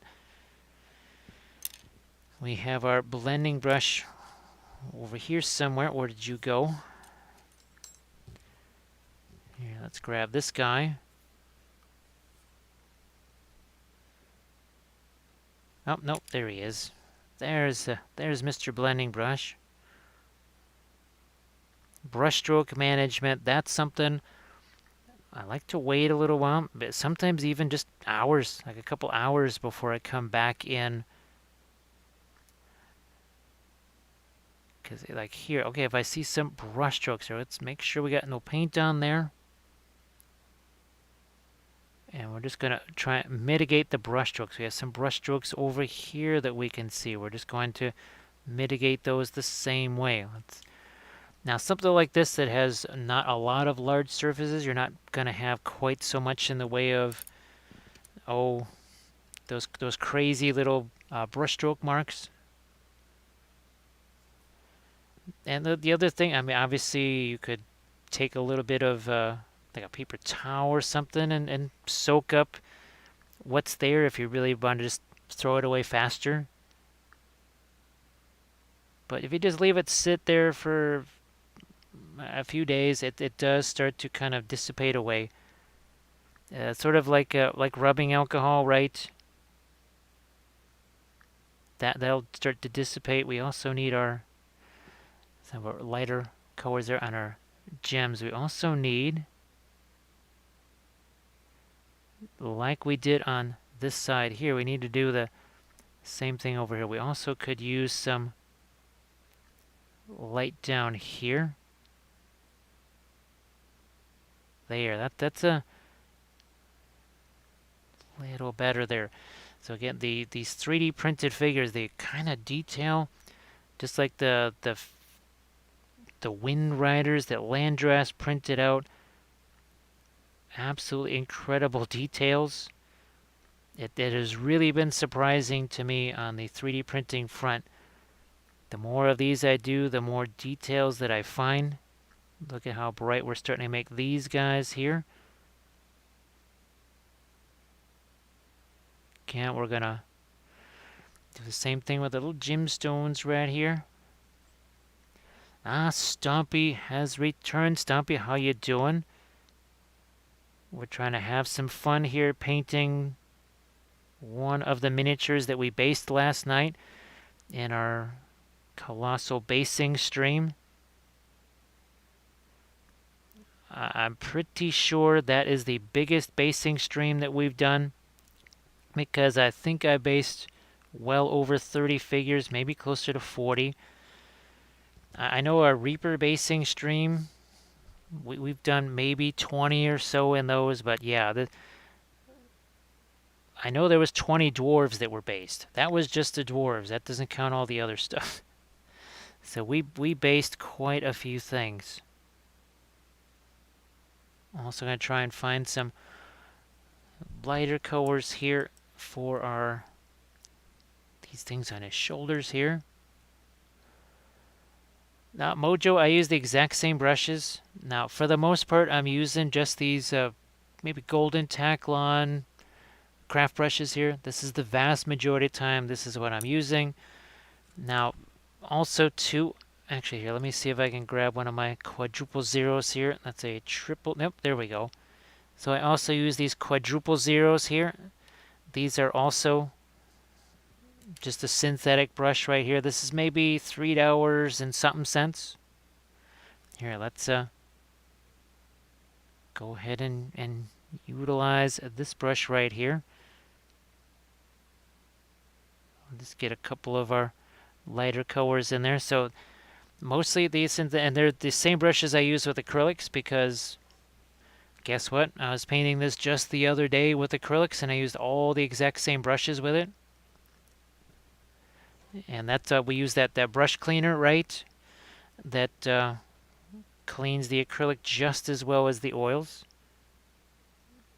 I'm also going to try and bring out a couple of points of light here on the edge of his, well, I'm not sure if you call that a halberd, maybe, but well, maybe we'll call it a halberd.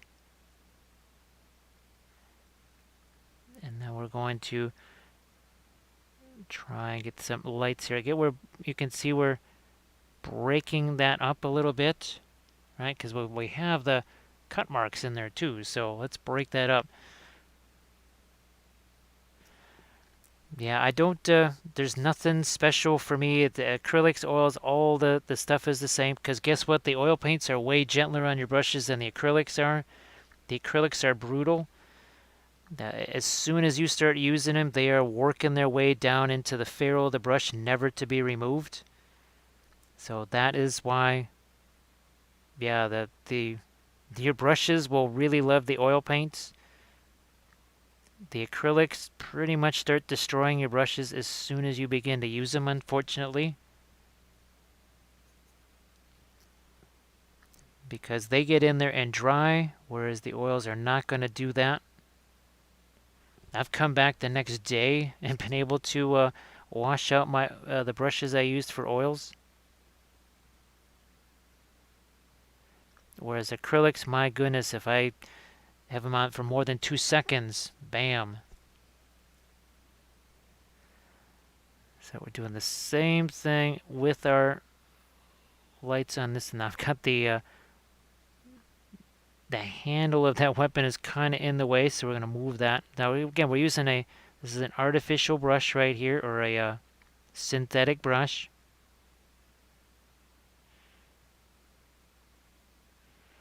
Okay. Do we need to lighten this up a little bit, maybe? Just to get a little reflected light in there. Hey, Mage Shadow, nice to see you. Nice. How you doing? Glad that you're doing good there, Stompy. Oh, geez, what are you painting there? Sorry, I forgot to ask.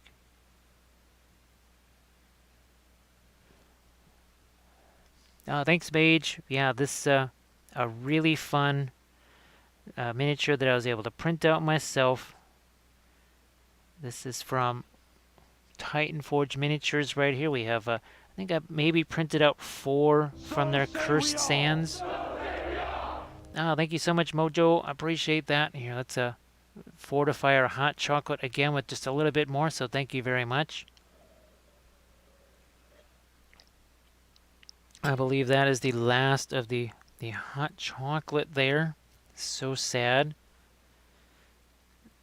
Now again, it was fortified, of course. Here, let's add a smidge of light over here to some of these. What's closest to our firelight. There we go. All right.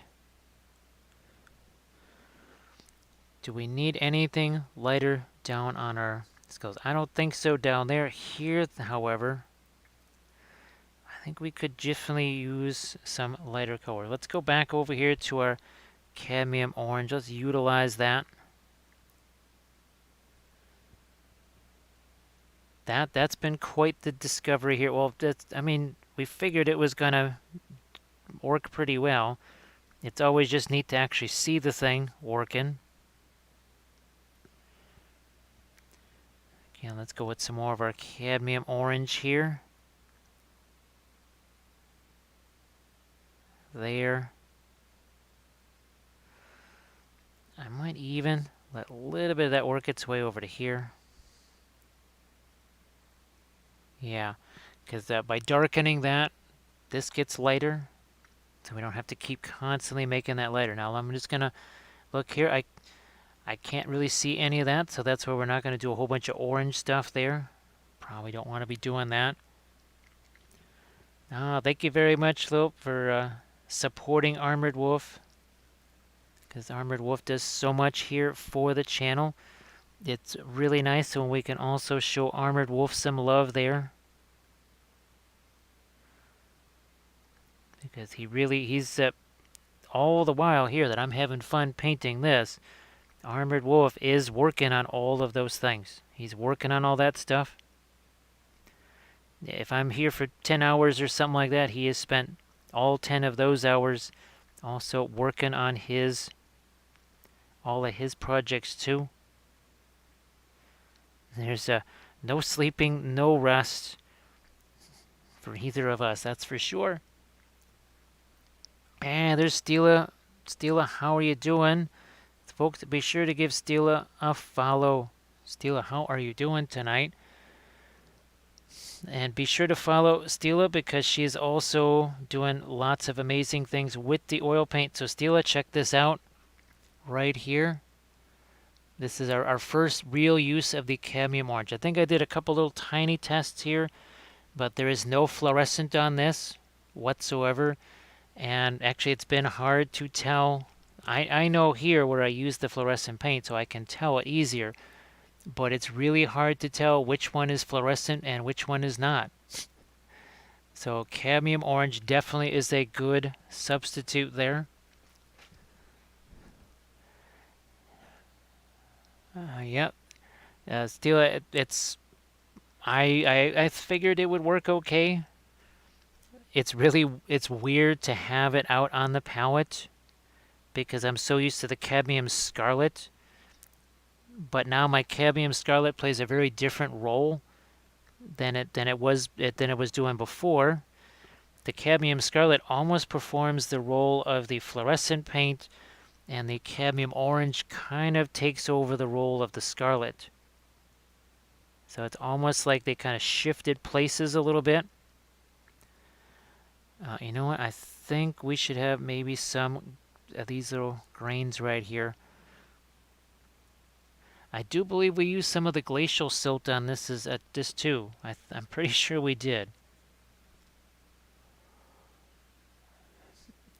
I'm sure. Well, let's see. I think it'll be much better than, say, mixing any of the cadmium yellows, because that's the thing is see, this is over here. There's got the cadmium orange mixed with the cadmium yellows. It doesn't turn pink. That's what happens to the fluorescent stuff. So I would imagine that would really brighten up the fluorescent paint, but also not give it that stupid pink hue. which that it's the weirdest thing that happens. You wouldn't think cadmium yellow deep would turn something like fluorescent orange pink, but it kind of does. But here we're not getting the pink effect. We're not getting pink eye anymore.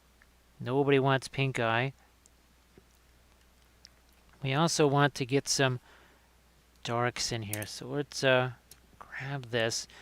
Oh, and the Egyptian violet and cadmium orange mixed together also make a very fabulous color. Really nice. So hopefully that is not too... Okay, I think we got enough of the liquid out of there. That's it. Okay, I just needed to sharpen up a couple of these lines. That got a little bit fuzzy right there. We don't need that. Actually, that's going to need some brighter color there too. But maybe we'll start with the cadmium orange first. Mojo, where is it here? So we worked with this thing for a very long time. I still have this, still use these colors even to this very day. Still use those. You are definitely going to want to augment it with some things. Probably the first thing you want to use is definitely the indigo and the terra rosa here. So I think these will be the most utilitarian for you, and they're also cheap. These are really cheap. Now, if you want to start getting some of these brighter effects, these are going to be more costly right here, but you could get smaller tubes. You could get smaller tubes and just get them either on sale from a place like Dick Blick, or use the Michaels coupon, or stuff like that. So just kind of wait and maybe just kind of pick and choose there. Say, all right, look, I'm going to take advantage of this sale, and I'm just going to get cadmium yellow. Boom. So those are probably the next things you'll want to get after, say, the indigo and your terra rosa.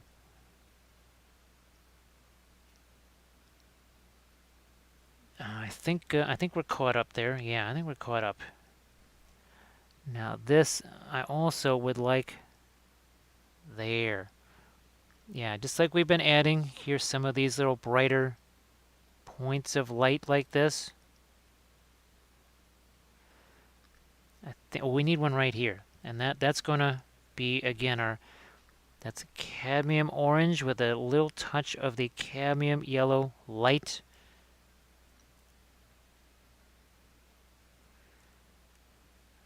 Do some more. So yeah, this doesn't turn pink. If that was fluorescent orange, that would have just turned pink right there. Not been super helpful. I also am thinning this down a bit here.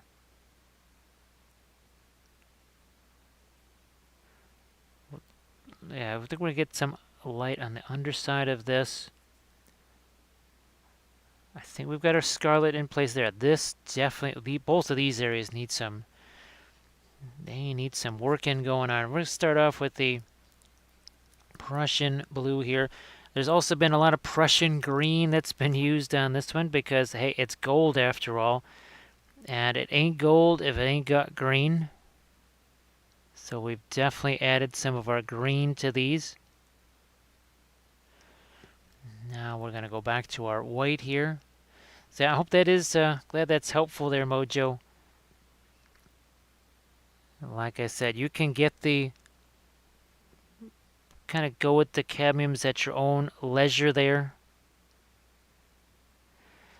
Because the most important thing about the object source lighting, believe it or not, is the darker colors around it and the color temperatures. So there's no better way to show that than a little film noir. So we'll noir this up in just a second here. So here, we'll pay special attention, even this, okay? So let's look at this sword blade. Take a look at this. Watch what happens when we kill the color. Boom.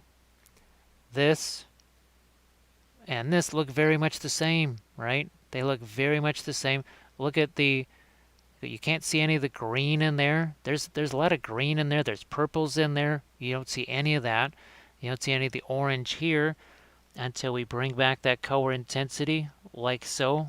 Boom, there it is. there's pretty much no difference in the way those were shaded, but we have a whole different range of colors. So this looks like it's got a glow on it. It has nothing to do with any cadmium paints, right? Or it's the cool versus warm. Hey, Red, nice to see you again.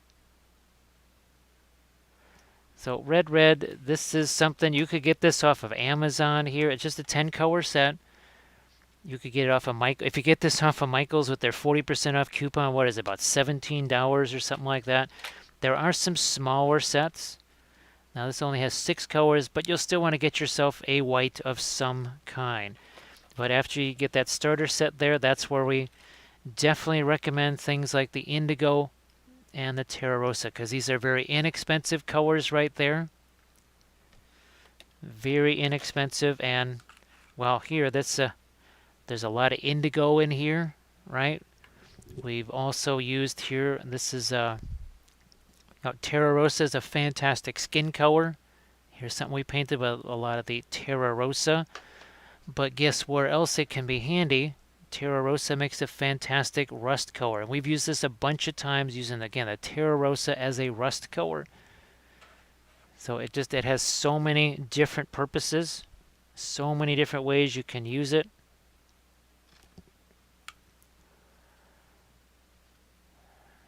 Yeah, now Red, the key, definitely you don't want to go too inexpensive. I think that should be okay right there. It's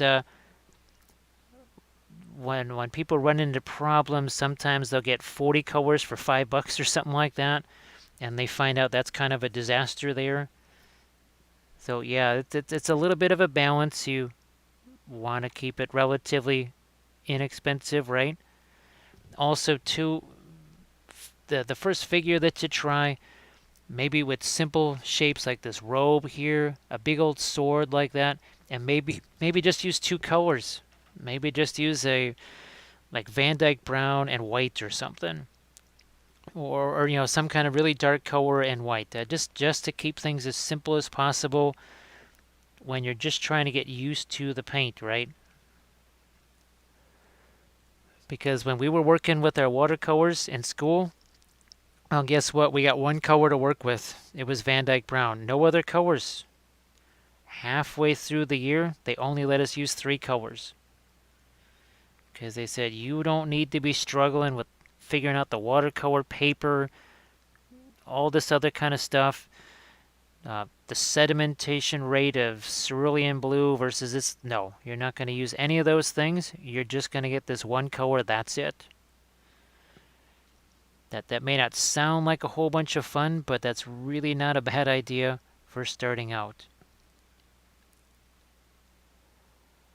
Altered man art, yes. That's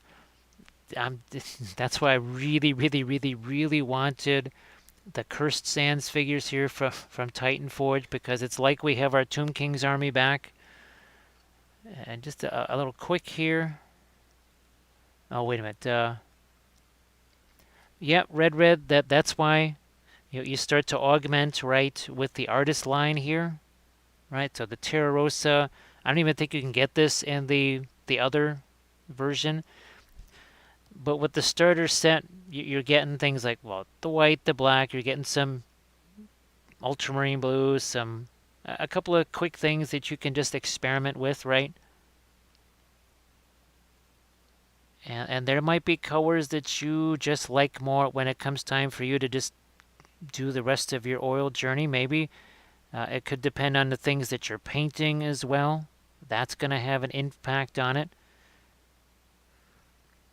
If you're doing, well, historical things like this, like that starter set, that was fine for painting. Now here, there I actually did use fluorescent paint there, but this we painted with the oils, right? But you could have done some of that with just the starter set.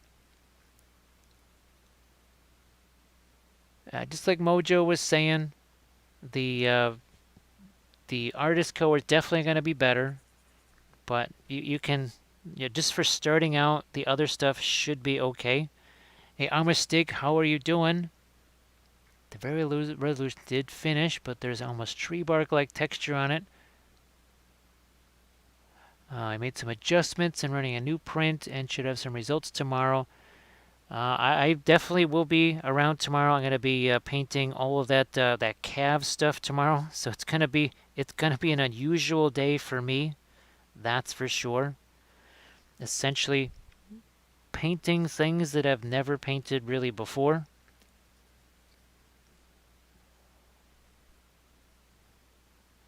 Mojo, I think again, I think you'll be able to enjoy those. And in some cases, taking just small steps at a time. Heck, it's one of the reasons why I decided to dive into the 3D printing thing, was because that was going to be something very new for me. Really, really, really new. And if I'm asking other folks to be doing new stuff, I should probably be trying new stuff myself.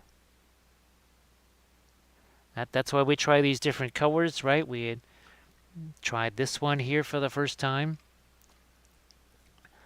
I know you're not a huge fan of acrylics, but can you recommend a brand of phosphorescent pigments?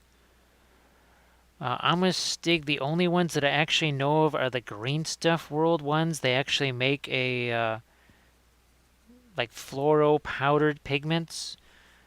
Maybe Vallejo might have something like that, but the only ones I could just off, because I know I have them sitting here, is Green Stuff World makes fluorescent, or those kind of fluoro powders. They're actually, some of them are fluorescent, some of them are glow in the dark. Yeah, I think that's what you're looking for. Yeah, I think they have some glow in the dark stuff. At least I keep seeing that on their Instagram all the time. Let's see, as I can see, fluorescent paint is going to be a freaking amazing experience with all these OSLs. Ironically enough, Altered Man, there's no fluorescent paint in here. This we basically got this to see, can this act as a substitute for the fluorescent. So basically this took the place of, where's my cadmium scarlet here? Well, give me a second. So basically this took the place of the cadmium scarlet, and then the cadmium scarlet took the place of this. So we are going sans fluorescent paint on this one, because folks, they've been really asking asking me for some non-fluorescent paint stuff. Sorry about that. Might need to grab myself a cough drop here in a bit. Now here we're going to use that fluorescent, or not fluorescent, but the cadmium orange here. Because the nice thing is that it doesn't turn pink when we add even something like this cadmium yellow light to it. But that tends to happen with the fluorescent for whatever reason. Even something like a cadmium yellow will turn it almost pink. Yes, we're almost out of those two. Sadly, this is all we got left right here. That's it. So, and well, here's another thing too. We're 4 hours into this with everything. This was just, it had no more paint on it than this guy did. And this is just Badger Stynylrez primer. Same thing we did on this guy. So that's just, if people would like to have this kind of result in 4 hours, maybe the oils could be just the thing for you. They might just be for you after all. Here, we're going to take our, going to throw some more darks over here that are also on the cooler side here. We're going to take some of that indigo, some of our Van Dyke brown, maybe not that much. And this is where we'll almost kind of do a bit of a pin line. You can see we just kind of shove that brush down into the gap there. Let's see, getting into brush strokes. Lil, that's just the opposite. Just the opposite, right? What were we saying early on? Is this less liquid? Now we're specifically trying to get this to flow into all these tiny little cracks right here. So that's why we have the thinner going. Less thinner. That is why something like this lasts us for days. So just as Armored Wolf was saying, Also, slow things down. That's the oils tend to speed people up because they get all excited about the blending possibilities. Now here, the only reason I'm working on one figure at a time is because it's better for, like, say there's a raid or something like that. It gets really confusing if I'm working on 5 or 6 different figures. If this is me just in my natural environment, right, I will be working on 10, 12, 20, 30 figures all at the same time, or something really huge like this guy right here. And that's huge. So something like this, again, there's so many different areas to work on. It basically distracts you from hammering away at the same spot. So just like Armored Wolf was saying, you don't want to just keep blasting at that same spot over and over again, because that's where you start getting into your mud, and I'm sure you're not wanting to get the mud. You don't want that. And just like Armored Wolf was saying, brushstroke management, that's where things like your blending brush comes in. Make sure there's no paint on it here. And let's say like right here, okay, maybe I see a little bit of a brush stroke there. See this little circular motion that I'm doing? Think of it almost like you're polishing a table or something like that right here. Well, Altered Man Art, thanks so much for hanging out, and I hope you actually, Altered Man Art, are you going to be streaming tomorrow at all? So yeah, I wasn't sure if you're going to be streaming tomorrow or not. And here again, right? Brushstroke management. We're not trying to wipe this out. Here's another thing. We got this crazy kind of a hard edge here. We don't want that. We don't mind them here where we've got our metals and stuff. Not out here though. Now this thing here, what are we going to do? We need some reflected light on the underside of this. Let's see if we can gather some here. Even this has very little liquid in it, which is why that just stuck there. Also, thin over thick and vice versa. So that is a somewhat thicker paint right there. See how that sticks there? Same thing here. A somewhat thicker paint. Now we're just going to get the paint off of that brush. We're going to take this. So we just kind of pulled it along there. We don't want to be doing a whole bunch of layers, because as soon as you get into a bunch of layers, well, you're basically doing acrylic painting. Nothing wrong with acrylic painting, but you're wanting to use oils, so that's where you want to make sure that you're kind of utilizing them in a way that takes just the best advantage of the oils. It's not right or wrong or anything like that. It's just one way is going to let you really take full advantage of the oils. And the oils dry on you again, it is not the end of the world. It actually just opens up some new possibilities for you.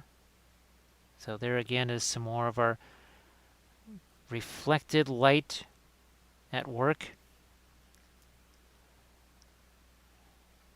Yeah, just like Mojo was at, oh, let's see, tomorrow night, dropping in your stream at the end, you know. Okay, so tomorrow night, folks, Altered Man Art will be streaming. So be sure to follow Altered Man Art so that you don't miss that. So yeah, Mojo, that was the first thing that I started to notice when I could actually see people painting on Twitch or whatever, or I would see what they were doing, and they were clearly using somewhere between 3 to 7 to 10 times as much paint as I was using. And I went, aha, okay, that's why they're having some troubles there. They are piling that paint on like it's going on with a shovel. I'll catch you later, Playboy. Thanks again for hanging out. It's always nice to have you in here. I am going to see if I cannot lighten this just a smidge more here. See if we can do that. On the underside of the... Oh, I can. There we go. A smidge more there. What about the other side now?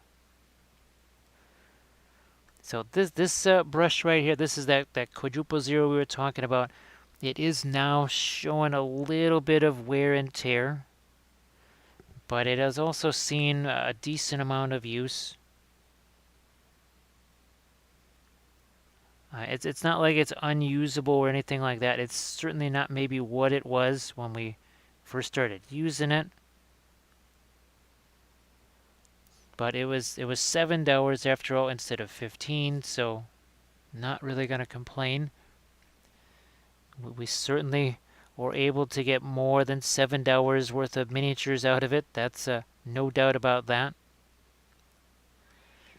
So I'm hoping on Monday. Again, no guarantees or anything like that. If the box from RM Printable Terrain here arrives in a timely fashion and I can get any of that stuff ready to go, we'll try and do some RM Printable Terrain figures on our Monday painting stream. Can't tell you what. I have no idea what Thursday is going to be right now. It could be another basing stream, or it could be more sculpting. Depends what we get printed out. It could be a conversion type of a stream where we're taking, well, we could be sticking some wings on the prinkles, or plinkles as we will call them. So it could be pin the wheels or pin the wings on the, was that the Mind Flayer or the Mind Stealer? Mind Stealer Sphinx, I think that's what our murder kitty was actually called. Altered Man, not quite. You might, if you could actually kind of clarify the question there a little bit. I wasn't sure if you meant, are we set on paint or is the paint set? Some of this is kind of set. Maybe the Egyptian Violet is set. Definitely nothing on here is set. Some of this has over here too. This has set a little bit more than it had been. I'm not sure if that's actually. Oh, Altered Man Art, none of this stuff is dry. We only started about 4 hours and 28 minutes ago. So definitely nothing is dry. Now, the only way any of this would be dry is that maybe we use some Gamlin Silver or something like that because it has the alkyds in it.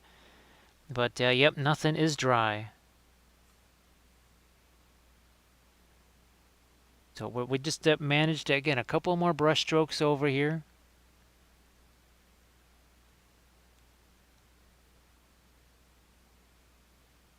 So yeah, nothing is dry. The only paint that you could say is set as the way I use it would maybe be the Egyptian Violet here, maybe some of that. But everything else is still pretty mobile, we'll put it that way. Get more brushstroke management here. It's not just, okay, you can clearly see a brushstroke or something like that. Sometimes it's a little more subtle than that. Right here, I didn't necessarily see any brushstrokes. Now here I can see just a little bit of a height difference. And we just wiped that. We didn't change any of the shading or the color or anything like that. All we did was just alter how those brushstrokes were kind of lying there on the figure. The oils have a little bit of thickness to them sometimes, so that's another reason why we're trying to sometimes mitigate that potential height between the different brushstrokes there. All right, how's about we? Yeah, oh boy, as much as I would like to not mess around with the top of the blue gems here on his head, I think we're going to do that anyways. Just a tiny, tiny little bit, and we might even thin that down a little. If I thin it down too much, though, it's going to become a pin line wash, and it's going to go all over the place. So when you put too much thinner in with your oils, a couple things are going to happen. You could end up removing paint, right? Because the thinner kind of starts to act as a paint remover. or you're also going to have it act as a pin line wash, and it's going to go all over the place because oils have real, genuine capillary action, not that sort of fake capillary action that acrylics have. Here's looking at you contrast paints. That is not real capillary action. It's sort of capillary action, not the real deal.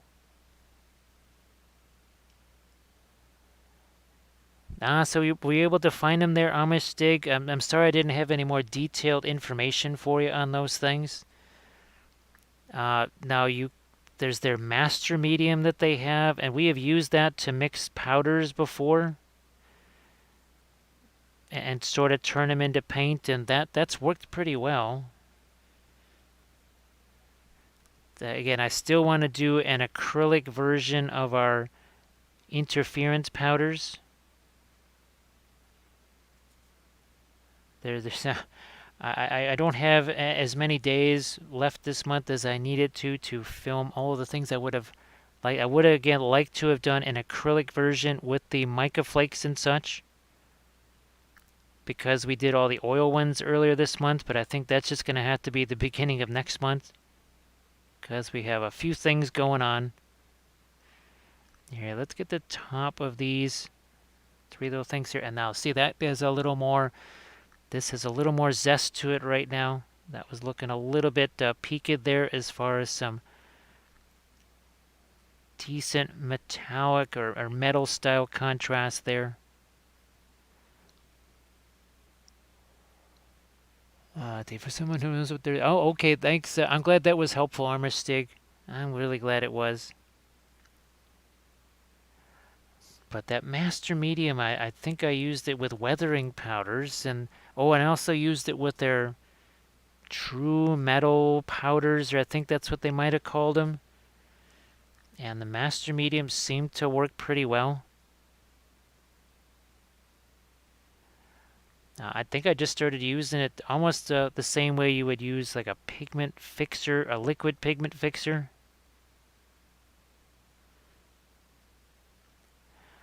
I'm going to see if I can't get just a couple of... the way that's hitting that there, that really needs to be extremely light. Speaking of extremely light, I might just... This is the first time I've actually thrown white down here. There we go. Yeah. A little bit of our white down there. We waited for quite a while. I think we were at least 2.5 hours in or something like that before we ever brought in any of our... I don't want to say pure white, but I think you see where I'm going with that. Now here's another case of we're going to take I think a smaller brush here. Again, any brush can be used as a blending brush. But it's a little bit easier sometimes when you've got those lighter colors. They want to be pretty darn thick and sort of just glop on. Well, that's where you can just take a blending brush like this and sort of push them around. Or you could take a darker color, go over the top of those as well. Because the darker colors, they tend to just be thinner. And that's something that's the same with acrylics too. That is common for both of them. Definitely you'll find that in acrylics and with the oils too. At the indictable, I know you're working on highlights now. Indictable, for me, it's mostly, okay, I don't have time to be screwing around with this anymore. I got to move on to the next thing. Once you kind of find yourself picking away at things, that's when you know you're like, man, maybe we're starting to get a little bit too crazy with this. This also does help a lot right here. Literally, now you could just take a picture with your phone. Any phone has an app on there of some type that will let you just kill the color. And this will let you know, okay, I've got some decent shading here, right? We can clearly see there's a light source right there. It sort of takes away sometimes your eye just creates things, or says, yeah, there's enough orange here. There's enough contrast between the cool colors and the warm.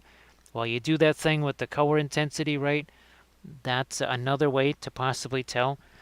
But for me, the vast majority of the time is there is no more time to screw around with this. It's done. I think one of the commandments or one of these sayings in the book of Wappel, one of our chapters says, I do believe it says, perfection is the enemy of completion. There's never going to be a perfect miniature, so don't even bother trying, because as soon as you do a perfect one, well, then there's no point never painting anymore again. And it just at a certain point, you just have to say, that's good enough. Would I have liked to do more? Yep. But the vast majority, well, everybody that's looking at it, they don't know what your original idea was or what you wanted it to look like. So it could just be absolutely fabulous, and nobody else will know. Again, they don't know what you were trying to do with it. So I think we were at maybe 21 where we, oh, look at this. Any brush can be a blending brush. We literally just did that. Fewer lines, more shapes. And this is another thing too. Now this doesn't necessarily talk about black lining. Sometimes you're better off with shapes, like on swords, right? Sometimes there'll be too many different things going on. And this is another thing. This is kind of when you know you're maybe getting close to done. These gratuitous brush strokes. That's kind of the bane of completion and also oil paints. Oh, and again, there's no mistakes with oils, just makeup sponges. So thank you very much, writer, for a little book of Wappel there. And again, I hope that this time they keep to their word and they let you outdoors on Sunday for however brief a time that might be. Let's get back to our lighter color here. Now, no problem, indictable.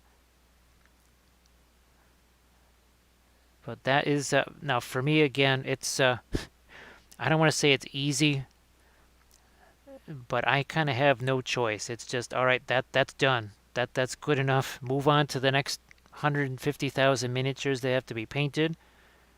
For just a typical person, there's a different story there. Because they don't have to necessarily, well, and maybe they do, because this is what I do all day, every day, 7 days a week, 365 days a year.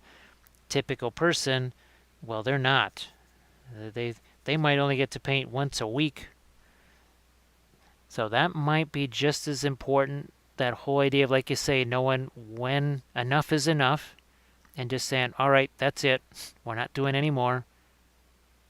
Maybe we would like to, but was it diminishing returns? I think that's the saying right there. Eventually, you're just not getting as much anymore. Now here, I needed to tighten those things up again.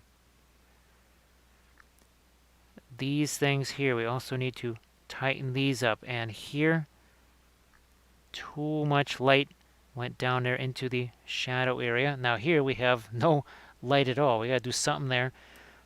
And I think we still have some of our, yes we do. There it is. That's some of our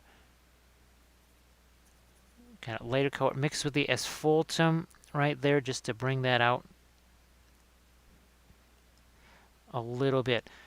Now here too, I'm also going to, on some of the freehand bits here, do a little bit more of the shading. Why? Because it sat there for a good, probably hour-ish, maybe.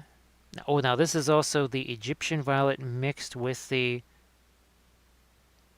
cadmium orange.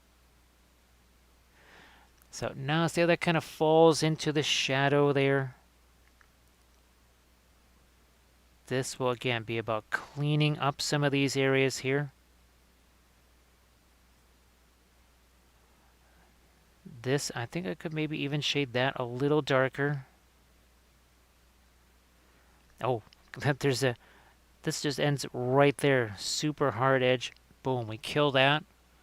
So this starts to, I think we're starting to make this look a little bit more cohesive now. But if I try doing this earlier, there's another kind of almost like a blob right there. We don't want a blob there. We are going to tone some of that down. And then I think we're just going to get there some of this darker brownish coat, and boom, then just, there we go. Yep. If I had tried doing this an hour ago or so, the paint there just would have been too fresh. So sometimes and that's why we use the word set. It's not dry or anything like that, just like Altered Man Art was asking about. It's not dry. Just like here, we're going to shade that a smidge darker here.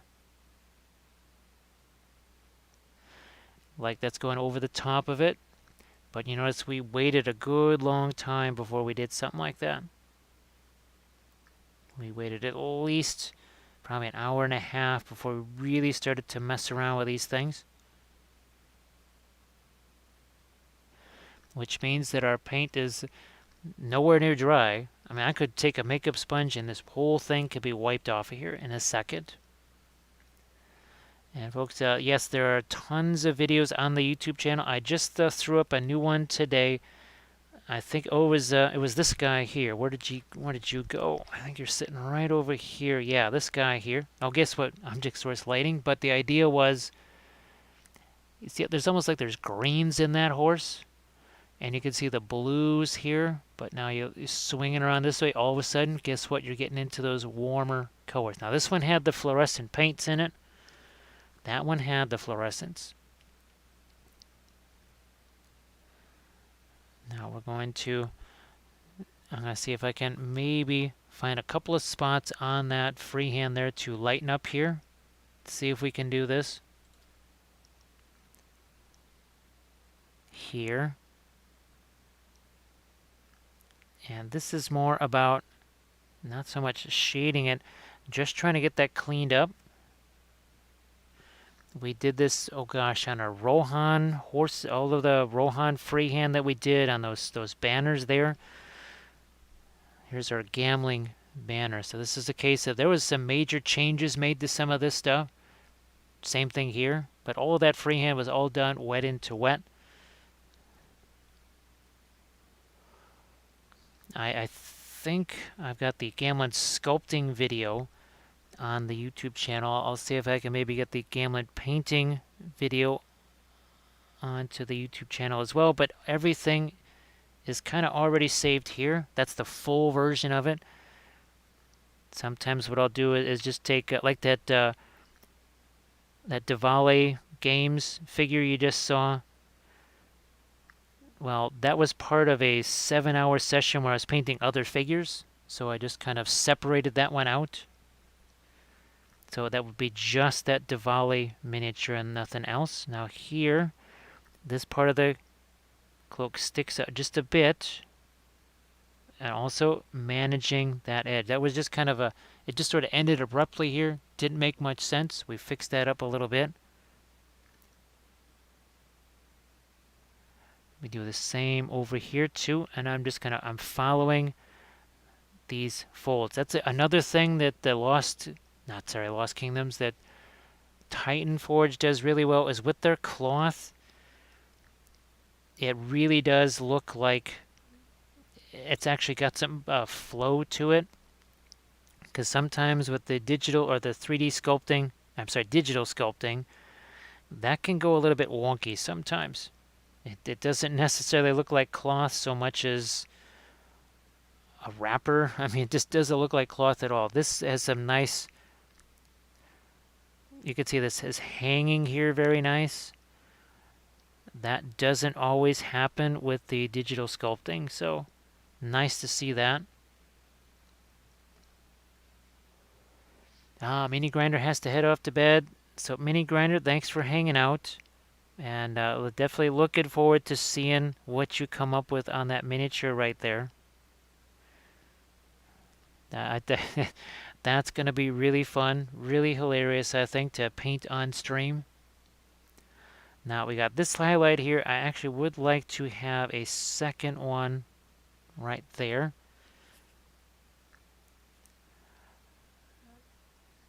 And just like we were talking about, we were going to literally like cut the ends of it here. We're going to start cutting parts of this away.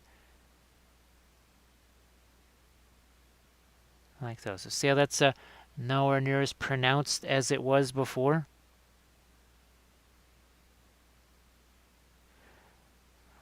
Okay, I think we're all good here.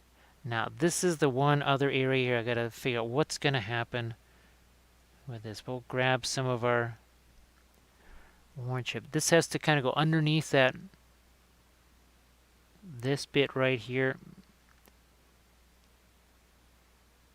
That makes much more sense now. There we go. This line all of a sudden got really thin somehow. I'm not quite sure how that line got so thin so fast. But there, we just widened it some more. Now that looks much more like it belongs right here. So this was a simple piece of nothing freehand. It just took a few seconds, right? No big deal. It doesn't always have to be earth-shattering. Oh, thanks, Stila. Yeah, you know me. If there's an open surface, throw some freehand on there. If there, when in doubt, throw some object source lighting on it. Because, you know, object source lighting and all. Why not? Ooh, I think these also need to be made sharper up at the top. Well, this one does. And the other one was. And that these guys could really use some reflected light here. So again, these are not gratuitous things. There's literally needs to be some kind of reflected light here. Otherwise, not going to be like metal. Not quite going to register as metal. So let's see if we can't put it there. This has got almost like a yellowish green to it. Get a little bit of reflected light there. We're going to see if we can do the same over here.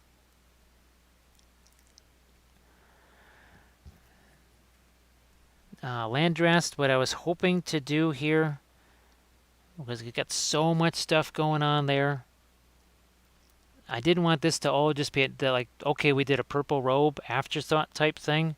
This also does, if a color goes somewhere, it must go everywhere. So this was a way for me to bring some green. All of these golds that are up here and a lot of the stuff over here, that let me put this there. Because otherwise that would have just been purple and blue and not much of anything else. So I didn't want this to be two sides here, so we kind of pulled some of this over to here.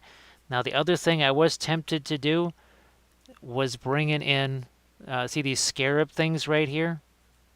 I was tempted to do a scarab over there. The problem is, see how this fold is right here? It just would have looked kind of weird, unless it was gigantic. This thing here is recognizable enough as an eye, even in this fold right here, where you got like parts of it taken away, that still registers as an eye. Now, and just like Armored Wolf is speaking that basically the same thing, a little less wordy than mine right there. But it is it's taking that colors from here and especially up here, dropping them down here, because that green there now, these greens up here don't look quite so isolated anymore. And that nobody likes isolation, right? And colors don't like to be isolated either. And when we can kind of have a union of colors there, they really like hanging out with each other. Hey, Jarrett, how's it going? Now, Jarrett, were you playing?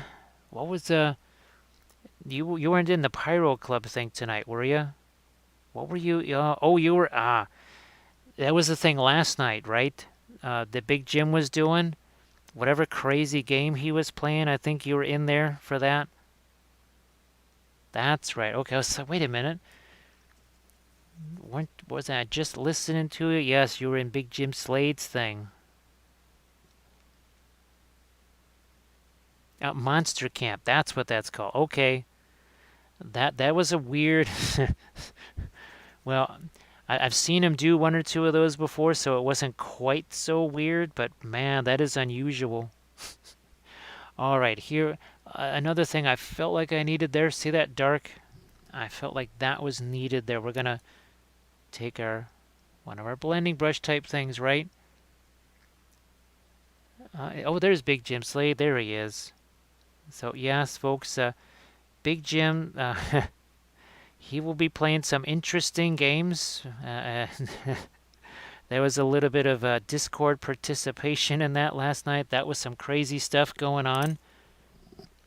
That monster camp was quite.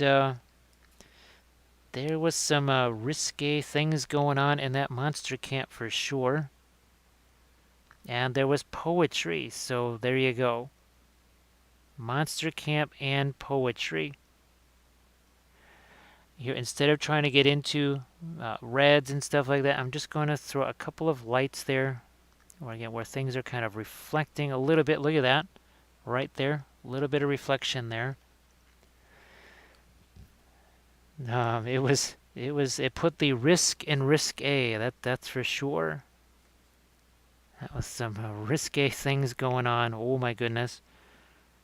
Yeah, let's brighten some things up. I know that Kathy was really laughing when I forget who it was that read Kathy's poem there.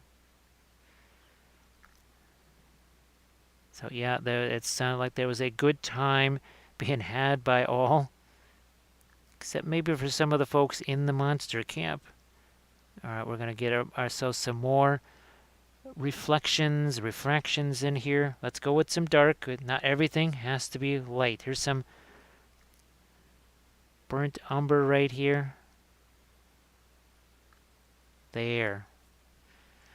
Blending brush time, blending brush time. Let's grab this guy here.